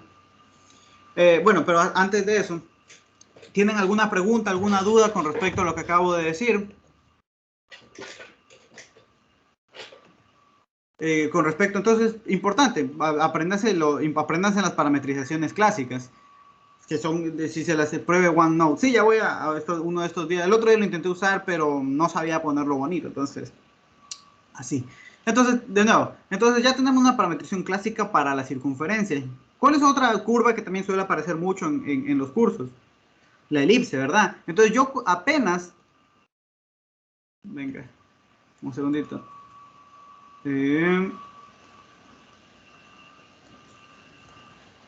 Elipse. Entonces yo apenas veo una elipse, donde la elipse sea de la forma x al cuadrado más y al cuadrado sobre b al cuadrado. igual a 1, y digo, bueno, yo quisiera parametrizar eso. Yo digo, perfecto, yo quiero parametrizar eso. A mí me dicen parametrice esto. Entonces yo recuerdo, a ver, ¿la elipse tiene parametrización clásica? Sí, entonces ni siquiera tengo que ponerme a dudar. De hecho, más general aún. Cuando está x menos k menos h al cuadrado sobre a al cuadrado más y menos k al cuadrado sobre b al cuadrado igual a 1. Es decir, donde la elipse está centrada en h, k y tiene obviamente estos ejes de aquí a y b. Entonces, de nuevo, yo para parametrizar puedo decir entonces x siempre va a ser a coseno de t más h, y b y y va a ser b seno de t más k. Donde de nuevo, lo chévere de la parametrización clásica es que ya me dice de dónde va mi t. De donde t va entre 0 y 2pi. De nuevo, esto lo puedo poner en esta notación o la puedo poner como r de t igual a coseno de t más h, b seno de t más k, ¿verdad? Donde indicando, donde t varía entre 0 y 2pi. Entonces supongamos que yo estoy en un ejercicio y me sale la siguiente elipse, me sale x menos, yo qué sé, x menos 3 al cuadrado sobre 4 más y al cuadrado sobre 9. Esto igual a 1. Entonces digo, a ver, me dicen parametrice eso. Yo digo, pues, ni para qué ponerme a dudar si yo ya conozco una parametrización clásica para la elipse. Y digo, bueno, entonces va a ser r de t. No se olviden de la flechita porque en el fondo es una función vectorial. R de t entonces va a ser x, en este caso, recuerden que es a al cuadrado, pero aquí va a, entonces sería 2 coseno de t más h, donde en este caso h es 3, y y sería entonces, aquí me quedaría b al cuadrado, como aquí tengo 9, sería 3 seno de t más k, pero k en este caso es 0, perfecto, donde t varía entre 0 y 2pi. O también si quieren, y que de hecho yo lo recomiendo porque luego se usa, el r de t, es decir, ahora mi función, dense cuenta que con esta función vectorial yo puedo obtener cualquier punto de esa elipse a medida que yo voy variando el t. Perfecto. Entonces, aquí tengo 2 coseno de t más 3 y tengo 3 seno de t, donde t varía entre 0 y 2pi. Perfecto. Entonces ya tenemos, yo veo una circunferencia, ya la sé parametrizar. Veo una elipse, ya la sé parametrizar. ¿Qué más necesito? Perfecto. ¿Qué más es usual parametrizar? Y que a veces, por ejemplo, si yo quiero parametrizar un triángulo o quiero parametrizar cosas que llevan cosas rectas. Perfecto. Entonces yo voy a parametrizar lo siguiente. Yo voy a parametrizar rectas. Yo voy a parametrizar rectas en R3. ¿Cómo yo parametrizo rectas en R3? Esto es súper sencillito y esto es súper sencillito porque independientemente si es R3 o R2, la lógica es la misma. Entonces, mi R de t, mi parametrización siempre va a ser, si yo tengo aquí una recta que ya sea que esté en R2 o en R3, yo voy a tener siempre un punto final y un punto inicial. Un punto final y un punto inicial. Entonces, siempre la parametrización la hacemos en este sentido.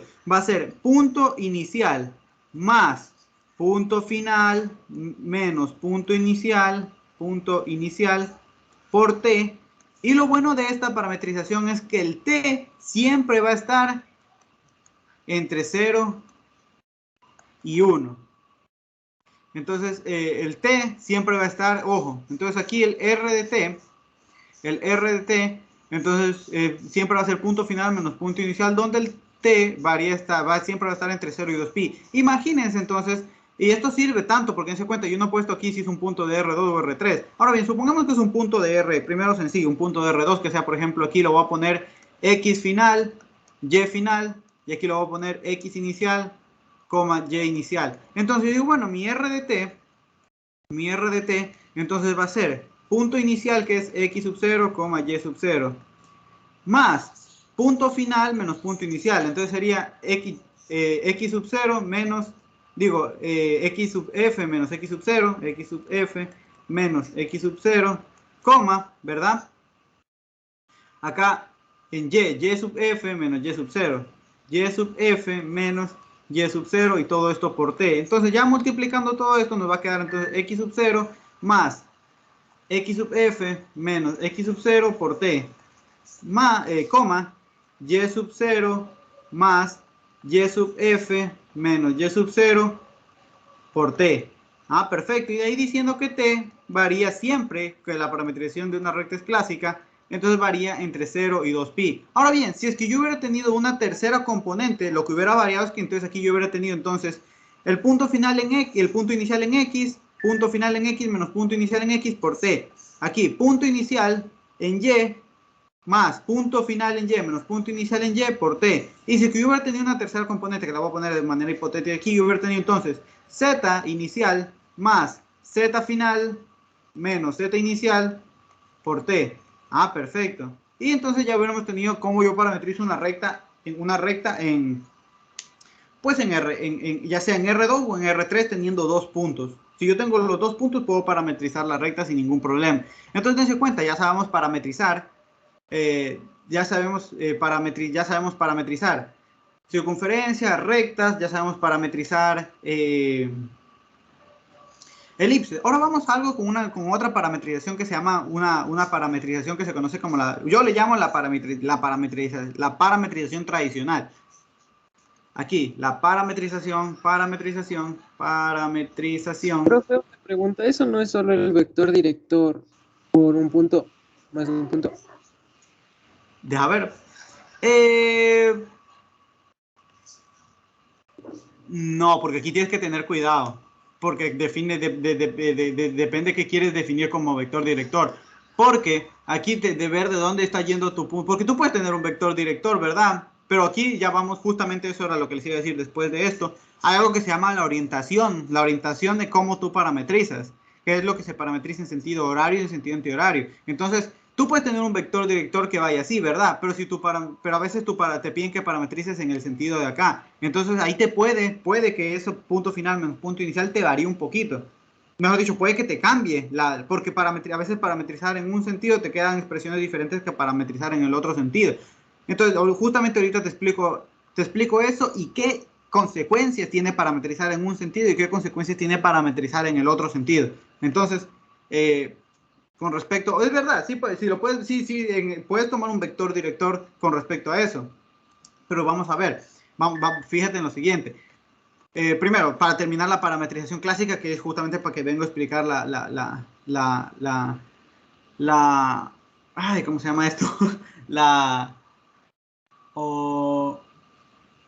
Se me puso en blanco. Bueno, la orientación. Ya. Entonces, ¿cuándo nosotros usamos parametrización tradicional? La parametrización tradicional se usa cuando yo conozco o yo puedo conocer cómo varía una variable. Es decir, vamos viendo. Primero que yo conozco cómo varía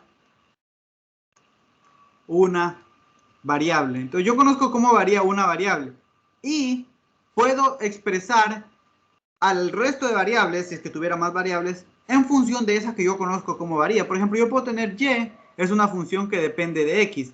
Imagínense que yo sé que x varía entre 0 y 4, o 3, entre 0 y 3. Entonces, ¿cómo puedo parametrizar? Imagínense que yo tengo lo siguiente, imagínense que yo tengo aquí lo siguiente. Yo tengo esta parte de aquí, yo que sé que sea de ya, para que quede más claro, que sea la mitad de una parábola, ¿verdad? Que sea x, y igual a x al cuadrado, es decir, una función que depende de x, ¿verdad? Donde aquí puede ser, yo que sé, imaginemos que aquí sea 3. Entonces a mí me dicen parametrice esto, parametrice esta parte de aquí y bueno, ya mismo van a ver qué es que ponga estas flechitas aquí. Pero a mí me dicen parametrice, entonces cuando yo voy a hacer la parametrización tradicional, yo digo, bueno, a ver, yo quiero conseguir un R de t y poder caracterizar cualquier punto de esta curva por medio de una función vectorial. Entonces, de nuevo, cuando la parametrización clásica se basa en esto o tiene sus pilares en estas dos cosas. Conocer cómo varía una de las dos variables y poder expresar al resto de variables en función de la que yo conozco cómo varía, en este caso x. En el caso cuando yo ya conozco, por ejemplo, en este caso yo sé que aquí x varía, es decir, x toma valores entre 0 y 3, y entonces a esa variable es que yo le voy a llamar t. Ah, perfecto. Yo puedo decir que x va a ser igual a t. Y ahora yo sé que y es igual a f de x, pero yo ya sé que x toma el valor de t. Entonces, dense cuenta que yo tendría y es igual a x al cuadrado, pero yo ya sé de la primera parte que x es igual a t, entonces aquí tendría t al cuadrado. Ah, perfecto. Y además yo sé que t, como yo sabía cómo variaba, entonces yo sé que x varía entre 0 y 3, pero como x es igual a t, entonces t varía entre 0 y 3. Ah, perfecto. Entre 0 y 3. Entonces, esta sería una parametrización de esa curva de ahí. Entonces, esta yo le llamo la parametrización clásica, cuando tú puedes conocer cómo varía una variable y luego puedes el resto de variables ponerlas en función o de ponerlas a depender de esa variable que tú conoces cómo varía. Entonces, vamos a ver lo siguiente. Y también sirve para funciones de 3 variables, que justamente eso es lo que voy a explicar con el ejemplo que voy a poner después de que explique la orientación. Entonces, fíjense en lo siguiente. Esto también obviamente lo puedo poner como r de t igual a t, t cuadrado, y donde t varía entre 0 y 3. Entonces, he parametrizado cualquier punto aquí lo puedo conseguir por medio de esa función vectorial. Gol. Pero bueno, entonces ya, ahora sí, viene, entonces y de hecho, por si acaso, una cosa importante a tener en cuenta, parametrizaciones para una curva, hay 1000, la que yo me quiero inventar. Bueno, no la que me quiero inventar, si es que siempre que la pueda conseguir, pero para una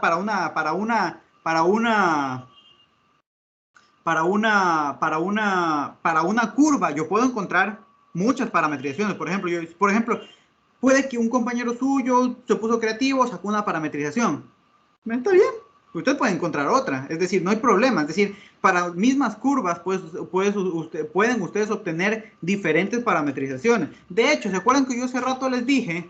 Yo hace rato les dije que la curva esta x al cuadrado más y al cuadrado, la elipse, yo les di una parametrización clásica. Pero por ejemplo, y ustedes también pueden hacer esto. Ustedes pueden decir, bueno, cojo de espejo, y al cuadrado va a ser igual a 1 menos x al cuadrado, y de ahí tengo y es igual a más menos 1 menos x al cuadrado. Entonces yo tendría aquí que esta curva C la estoy partiendo en dos subcurvas, la parte de arriba y la parte de abajo. La parte de arriba, que es la raíz positiva, y la parte de abajo. Entonces, una curva, cuando yo la parto en subcurvas, simplemente es que parametrizo cada una de las subcurvas. En este caso, por ejemplo, yo podría parametrizar C sub 1 de la siguiente manera. Entonces yo sé, fíjense que aquí, como es una de radio 1, aquí varía entre 1 y menos 1. Dense cuenta, aquí. Los x que tomo varían entre 1 y menos 1. Es decir, x está entre menos 1 y 1. Perfecto. Entonces yo puedo decir, a ver, a x le doy el valor de t. Y y, entonces va a ser igual a la raíz de 1 menos x al cuadrado. Pero yo ya sé que x es t. Entonces simplemente sería t al cuadrado. Donde este t varía entre menos 1 y 1. Y luego, por si acaso, cuando uno parte una curva, puede partirla en subcurvas, lo que hace es que luego parametriza la otra. El C sub 2, de nuevo, x le doy el valor de t, y ahora y va a ser la otra parte, va a ser menos la raíz de 1 menos x al cuadrado, pero yo sé que x es t al cuadrado, donde t varía entre menos 1 y 1. Entonces dense cuenta, ¿qué yo he hecho aquí? Yo parametricé de otra manera esa curva, no utilicé la clásica. Entonces, de nuevo, ¿qué es lo que quiero? ¿Qué es lo que quiero tratar de dar a entender aquí? Lo que yo quiero tratar de entender es que parametrizaciones hay muchas para una curva, solo que obviamente hay parametrizaciones que me sirven para el momento de realizar cálculos, van a ser mucho más sencillas que sacar otras parametrizaciones. Entonces, ¿por qué? Porque a veces, por ejemplo, cuando yo quiero sacar, si ustedes tienen aquí, de hecho de una vez lo menciono, si ustedes tienen una función posición, si ya vieron física, ustedes saben que si derivan la posición con respecto al tiempo, es decir, el r' de t, esto es lo que se conoce como velocidad. Que si ya vieron física saben de qué estoy hablando. Esto es lo que se conoce como velocidad. Entonces, en este proceso de derivar, que acuérdense que el r de t, si es que yo lo tenía bonito como coseno de t, seno de t, pues sale bonito. Y si yo uso la parametrización clásica, derivar senos y cosenos es lo más sencillo del mundo. ¿Y qué pasa si es que yo tengo que derivar acá? Yo tengo que derivar, imagínense cosas que ya tienen aquí, t, y raíz de 1 menos t al cuadrado. Ya tener esta raíz aquí me va a hacer las cosas, pero tener raíces al momento de sacar derivadas es feísimo. Entonces, como les digo, ustedes pueden sacar 1000 parametrizaciones si quieren, pero va a haber unas que son más sencillas que otras. Por eso es que uno busca, siempre se apoya a las clásicas. Las clásicas, ¿por qué? Porque las clásicas llevan coseno, seno, cosas bonitas de derivar. Entonces, Eso era lo que quería que quede claro. Entonces, ahora bien, ¿a qué me refiero? Muy bien, ahora las parametrizaciones que yo les he puesto aquí arriba, que son las clásicas, siempre se soportan en el supuesto, siempre vamos a estar sobre el supuesto de que el sentido de la parametrización era positivo. Pero y profe, ¿qué es eso que el sentido de la parametrización sea positivo? Lo que quiero decir cuando lo que yo quiero referirme cuando digo el sentido de la parametrización es positivo, es que nosotros vamos a ir parametrizando en sentido antihorario. ¿Y a qué me refiero con eso? Perfecto. Recuérdense que yo les dije, por ejemplo, de nuevo, volvamos al caso de aquí de mi circunferencia.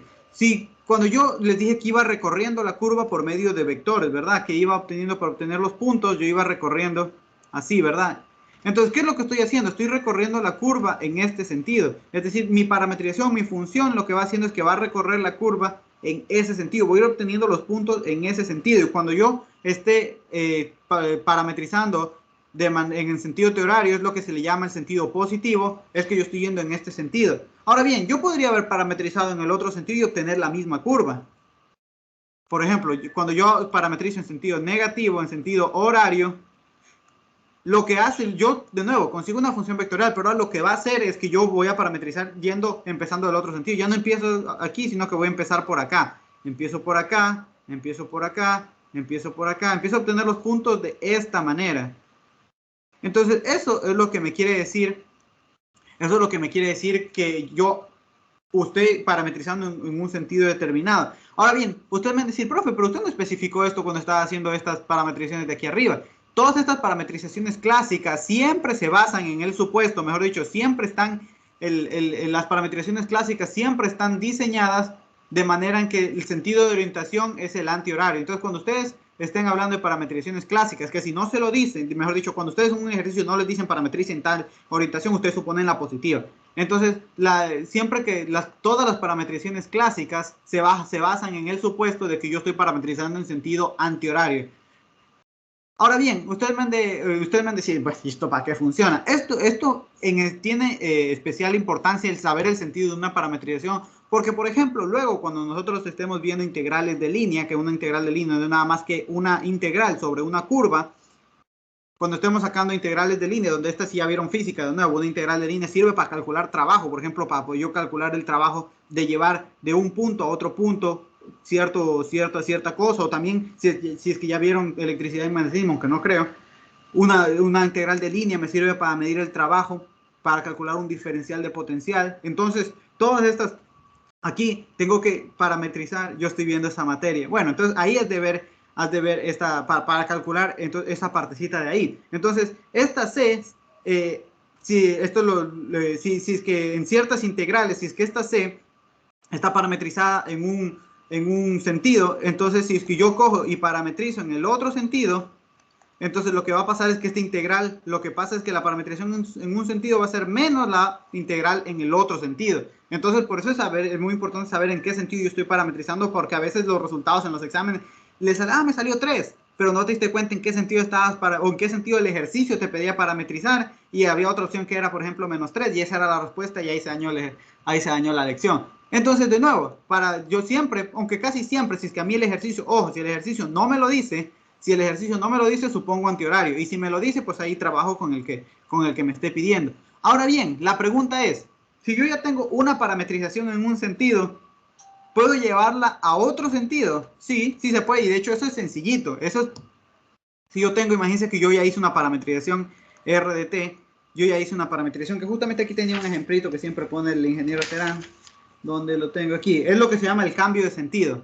Entonces, imagínense que a mí yo ya tengo esta parametrización de cierta curva, ¿verdad? E a la t, seno de t al cuadrado, ¿verdad? Donde t, por ejemplo, varía entre 1 y 5. Entonces, supongamos que esta parametrización lo que hace es, lo que yo lo tengo es en sentido antihorario, es decir, en sentido antihorario y en sentido positivo. Pero supongamos que el ejercicio no me pidió eso, sino que el ejercicio me pedía, a ver, tú tienes, supongamos que yo a la final, el ejercicio me pedía sácalo en sentido horario. Y digo, pero tal vez yo me sabía la parametrización en sentido antihorario. Entonces, ¿qué es lo que se hace? Uno dice, ya me equivoqué. No, porque existe una técnica que se llama cambio de sentido. ¿Y qué son las dos cosas que uno tiene que hacer en el cambio de sentido? Primero, todo lugar donde hay una T, lo vas a cambiar por menos T. Primerito lo que haces. Donde hay una T, lo cambias por menos T. Y lo segundo que vas a hacer es que si tu intervalo era, si t variaba entre a y b, en este caso entre 1 y 5, ahora lo que vas a cambiar es que va a variar entre menos b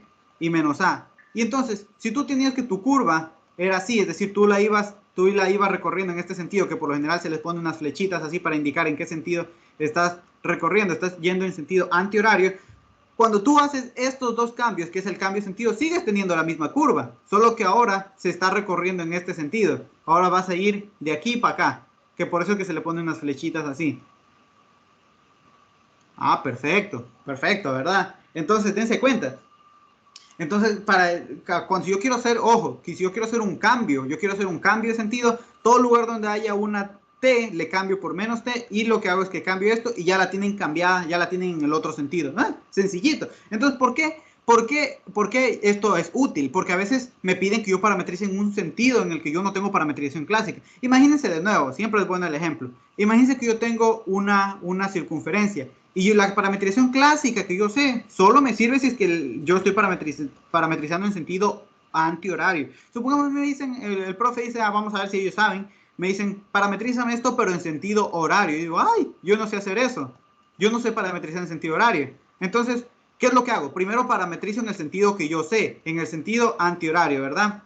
Y luego lo que hago, una vez que yo ya lo tengo en sentido antihorario, por medio de un cambio de horario lo paso al sentido horario. Entonces vamos a ver un ejemplo de cómo se hace esto. De nuevo, tengo aquí esta trayectoria, entonces tengo mi R de T y la voy a cambiar, supongamos que está en sentido antihorario, la voy a cambiar. Entonces, ¿qué es lo que les dije? Ahora mi R de T, ¿qué es lo primero que tengo que hacer? Todo lugar donde hay una T, lo sustituyo por menos T. Aquí tengo T, aquí tengo T, aquí tengo T. Entonces ahora lo voy a sustituir por E a la menos T, coma, seno de menos T, coma, menos T al cuadrado. Y de ahí lo que va a pasar es que lo segundo que tengo que hacer es que si yo tenía mi intervalo cerrado A, B, ahora lo voy a tener como menos A, menos B. Antes yo tenía el intervalo 1,5. Ahora, ¿qué tendría? Que T varía entre menos 5 y menos 1. Y ya, entonces dense cuenta, ahora lo que obtuvieron es ahora lo que de hecho lo puedo volver a escribir bonito. Entonces esto te quedaría E a la menos T, seno de menos T, y aquí menos T al cuadrado, aquí me sigue quedando igual T al cuadrado. Entonces, donde T varía entre menos 5 y menos 1. Entonces, ¿qué hemos hecho aquí? Esto es sencillo. Yo antes lo tenía en un sentido y ahora lo que hice fue que le cambié el sentido simplemente haciendo esas dos cositas. Entonces, es lo mismo. Si a mí me piden, por ejemplo, me piden que yo parametrice esta parte en sentido, aquí, me piden que yo parametrice una circunferencia en sentido horario, pero yo no sé, la parametrización clásica que yo les dije solo me sirve cuando yo parametrizo en sentido horario. Digo, pero no hay problema, lo parametrizo en sentido horario y luego lo cambio. Entonces yo sé que la parametrización clásica para el sentido horario, por ejemplo, supongamos que era x al cuadrado, para ponerlo en la vía sencilla, y al cuadrado igual a 1. Entonces sería coseno de t, coma, seno de t, ¿verdad? Perfecto. Donde el t varía entre 0 y 2pi. Ahora bien, pero esto está en sentido horario. Y a mí no me pedí el ejercicio que lo haga en sentido horario, sino que lo haga en sentido antihorario. No hay problema. Entonces lo que hago es que cambio ahora para tenerlo en el otro sentido. T por menos t. Y si antes estaba entre 0 y 2pi, ahora lo que voy a tener entonces va a ser entre menos 2pi y 0. Entonces me quedaría mi parametrización en el otro sentido, mi R de t, entonces va a ser coseno de menos t, coma, seno de menos t, con t entre menos 2pi y 0. Entonces, solución. Que les pidan en un sentido y en otro no los tienen. De hecho, usualmente, si te piden en sentido horario, igual lo haces en sentido antihorario y al final cambies. Porque date cuenta que es cambiar las t y de ahí cambiar el intervalo es sencillo. Siempre parametrizar en sentido. Siempre parametrizar en sentido antihorario es más sencillo. Siempre parametrizar en sentido horario es más sencillo. Entonces, ahora, una vez explicado todo, dense cuenta, pues, es larguísimo este tema. Entonces vamos a hacer un ejercicio, al fin, ¿no? Entonces vamos a hacer ejercicio ayudantía 20. Entonces, vamos a hacer este ejercicio que vamos de una a lo bueno. Entonces, fíjense. Este ejercicio, vamos a ver. De hecho, es uno de los típicos. Sí, todos los semestres me gusta darlo. ¿Por qué? Porque dense cuenta, a ver. Esta es mi curva. A ver, me dicen, para la curva mostrada en la imagen 1, integral. Ah, no, tranquilo, tranquilo. Para la curva mostrada en la figura 1, ¿cuál es mi curva? Esa cosita que yo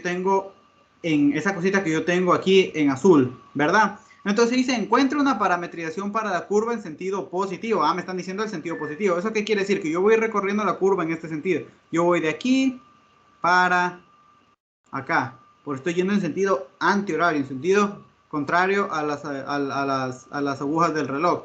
Ah, perfecto. Me están diciendo el sentido.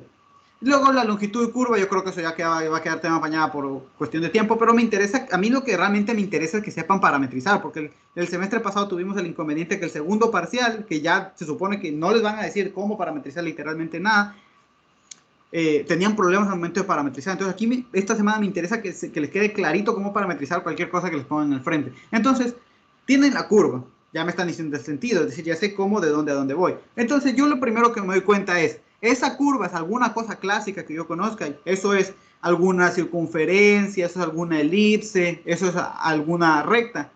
No, yo digo, no, ninguna de esas tres cosas es. Entonces yo digo, bueno, entonces no me sirve eso, me toca tirarme al dolor.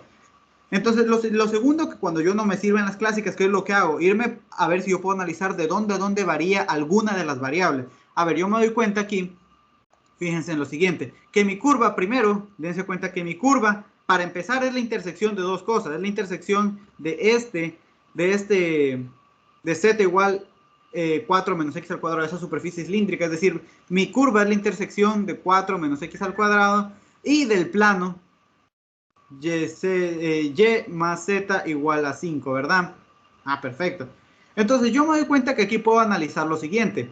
¿Qué yo puedo analizar aquí? Yo puedo analizar de dónde varía cada una de las variables. ¿Por qué? Porque en ese cuento yo podría decir, bueno, aquí el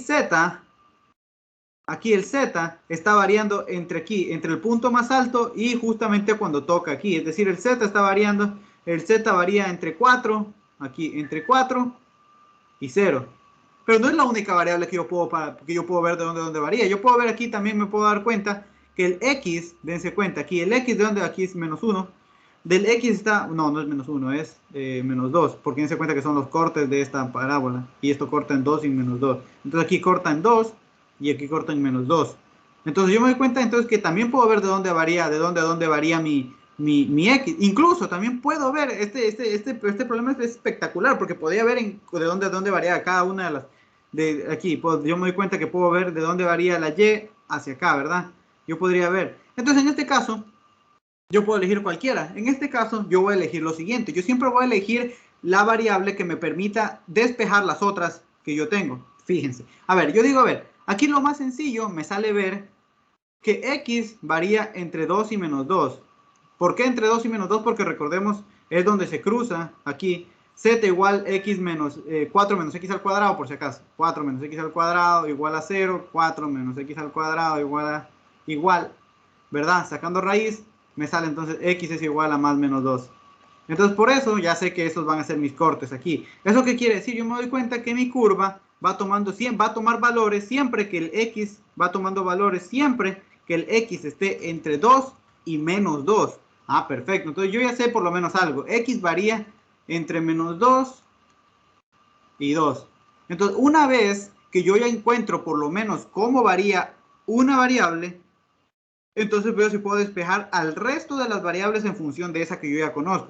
Entonces aquí voy a poner mi RDT, mi parametrización, va a ser entonces X, a la variable que yo conozco, cómo varía, a esa es la que le doy el valor de T. Ahora bien, yo sé, fíjense, Z, dense cuenta que Z es 4 menos X al cuadrado. Pero yo sé que es X, recién le acabo de nombrar, es T. Entonces yo sé que Z sería 4 menos T al cuadrado. Ah, ¿verdad, no? Ahora bien, me falta la Z. Pero yo sé que la Z, por lo que tengo aquí, la Y es igual a 5 menos Z. Pero la Z también la acabo de parametrizar. Z es 4 menos X al cuadrado. Entonces esto sería 5 menos la Z. Y la Z es 4 menos T al cuadrado. Entonces, esto sería igual a 5 menos 4, menos por menos más, t al cuadrado. Sería 5 menos 4, me quedaría 1 más t al cuadrado. Ah, perfecto. Entonces, y va a ser 1 más t al cuadrado. Y ahora bien, siempre cuando yo parametrizo tengo que indicar de dónde va a variar mi t. Ah, perfecto. Esto es sencillo también porque dense cuenta. T va a variar de dónde. T va a variar, como yo sé, dense cuenta que x varía entre menos 2 y 2. Como yo sé que x es igual a t, entonces t también va a variar entre menos 2 y 2. Ah, qué bonito, ¿no? T varía entre menos 2 y 2. Y ya encontré, entonces ya tengo totalmente mi parametrización. Logré expresar a la x, a la y y a la z en función de t. Ahora también lo puedo poner así, r de t, entonces va a ser igual a t, 1 más t al cuadrado, 4 menos t al cuadrado, donde t varía entre menos 2 y 2.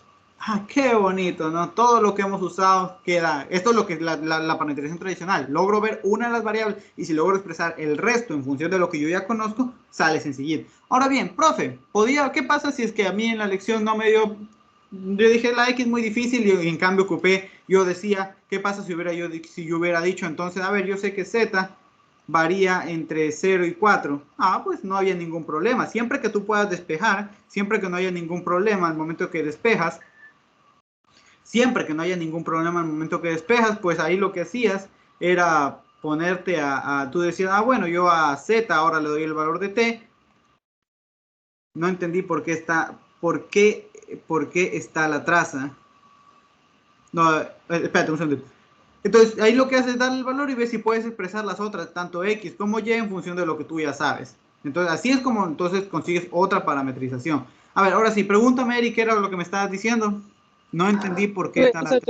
Esa traza de allá atrás, o sea, ¿cómo funciona esa curva? La curva, esas dos ecuaciones.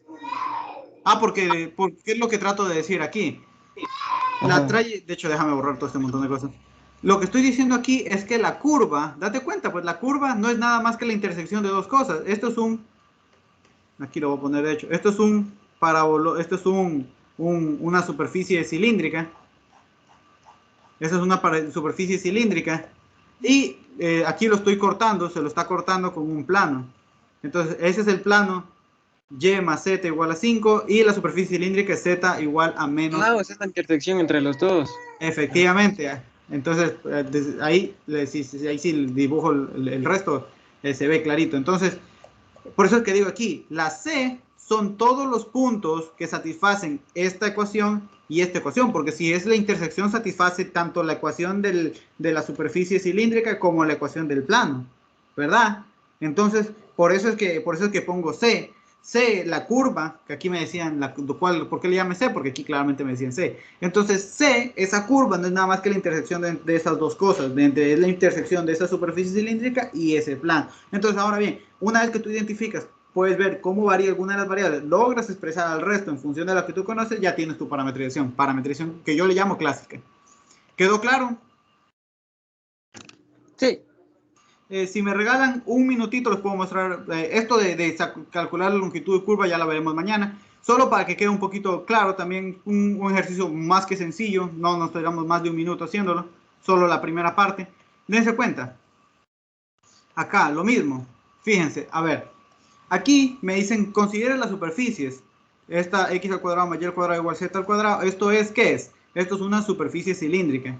Y esto de acá, z igual a x al cuadrado más y al cuadrado, esto es un paraboloide elíptico. Me dice bosquéjela y denote la curva de intersección. Una vez que tú ya sabes cuál es la curva de intersección, parametrízamela, bueno, no sé si se diga así, parametrízala en sentido o en orientación positiva. Ah, perfecto. A ver, si yo cojo esto es sencillo. Esa superficie que yo tengo es un paraboloide que está pues mirando para arriba, ¿no? Y esto que yo tengo aquí, x al cuadrado más y al cuadrado, simplemente es un cilindro recto. Entonces vengo para acá, recordemos esto es x, esto es y, esto es z. Entonces vengo acá, pongo mi cilindro recto y entonces yo lanzo para arriba. Lanzo para acá, lanzo para acá. Entonces dense cuenta, de hecho me salió un poco feo. Lo voy a poner para que se vea mejorcito. Entonces dense cuenta, cuando yo vengo para acá, lanzo el cilindro para acá arribita. Aquí entre el cilindro y el paraboloide se va a ver un corte, ¿verdad? Va a haber un corte. Entonces, este corte que yo tengo aquí es la C, pero esa C, entonces yo digo, bueno, la curva de intersección no es nada más, digo, C, la curva, esta curva, que de hecho la voy a poner en otro color, la voy a poner en amarillito. Esa curva de intersección no es nada, son todos los puntos que satisfacen como esa intersección las ecuaciones del paraboloide de z igual a x al cuadrado más y al cuadrado, y las ecuaciones del cilindro hiperbólico, x al cuadrado más z al cuadrado igual a 4. Ahora bien, yo me doy cuenta, aquí usualmente esto lo expliqué en unas clases anteriores, aquí se puede hacer dos cosas. Yo puedo bien ver de alguna manera, de hecho esto lo expliqué cuando decía que cuando encuentras, por ejemplo, la intersección entre una esfera y un plano, puedes ponerte a intentar despejar y ver si te queda directamente alguna curva, o puedes ver cuál es la altura a la que se cortan las cosas. En este caso, si yo me doy cuenta que yo tengo aquí z es igual a x al cuadrado más y al cuadrado, pero a su vez yo sé que z además de x al cuadrado más y al cuadrado, todo esto debe ser 4. Ah, perfecto, entonces tengo z igual 4. ¿Esto qué me indica? Lo que me está indicando aquí es que a la altura de z igual 4, a esta altura de z igual 4 es que se encuentra esa curva de intersección. Es decir, a la altura, cuando z toma el valor de 4, se encuentra, ahí es donde queda la intersección. Mejor dicho, en el plano z igual 4, ahí es donde queda la intersección. Ah, perfecto. Entonces, una vez que yo sé que ahí está la intersección, entonces vengo y la tengo acá. Entonces sería z igual a x al cuadrado más y al cuadrado. Como yo sé que z es igual a 4, entonces, ¿cuál me queda que es la intersección? X al cuadrado más y al cuadrado igual a 4. ¿Y esto qué me quedó? Una circunferencia. ¿Conozco o no conozco? ¿Conozco o no conozco parametrización para circunferencia? Sí, la clásica. Entonces ya tengo todo. Entonces r de t va a ser x, utilizando la parametrización clásica, el radio, 2 coseno de t, más, en este caso, como está centrada en 0, 0, más 0. Y es igual a 2 seno de t más k, pero como está centrada en 0, 0, es 0. Y z siempre es 0. Digo, z siempre es 4, porque se cuenta que la circunferencia está a la altura de z igual 4. Ah, perfecto, z es 4. Donde siempre que parametrizamos de manera clásica una circunferencia me dice que el t varía entre 0 y 2pi. Y ya hemos parametrizado otra curva. ¿Y qué es en sí lo que está haciendo esta parte de aquí? Lo que está haciendo es que me dan vectores que me van recorriendo la curva. Por eso es que z siempre tiene que estar a la altura de 4, porque entonces es lo que me da la altura del vector. Dense cuenta. Las dos primeras componentes lo que hacen es que gire y vaya recorriendo vaya recorriendo la circunferencia, y la tercera componente, z igual 4, es lo que le da la altura al vector. Entonces dense cuenta. Entonces yo estoy recorriendo mi circunferencia. Ah, por si acaso, ¿por qué pude usar sin ningún problema también la parametrización? Porque clarito me decía que la parametrización era en sentido horario, digo en sentido antihorario, es decir, en sentido positivo. Entonces esto es lo que está haciendo, va recorriendo mi curva por medio de vectores. Y bueno, eso sería entonces. Mañana seguimos viendo más problemitas de cómo parametrizar. Quería explicar, siempre esta ayudantía, por lo general la ayudantía que no le gusta venir a la gente, especialmente a las de teoría, siempre le gusta a la gente ver ejercicios, pero es necesario explicar la teoría para poder entender bien los ejercicios. Y bueno, eso sería todo por hoy. Disculpen si no di muchos ejercicios, pero querían realmente que quede clara esa teoría. Mañana sí, netamente ejercicios y lo que se conoce como conceptos asociados a la derivada. Y voy a intentar también dar todo lo posible para el viernes de mañana, dar lo que falte. Y como les mencionaba, el viernes de tarde, dar un repasito para el examen. Y bueno, eso sería todo por hoy. Muchas gracias por asistir, más que todo por la hora. Y eso, si tienen alguna duda, me pueden avisar. O si no, eso sería todo por hoy. Muchísimas gracias.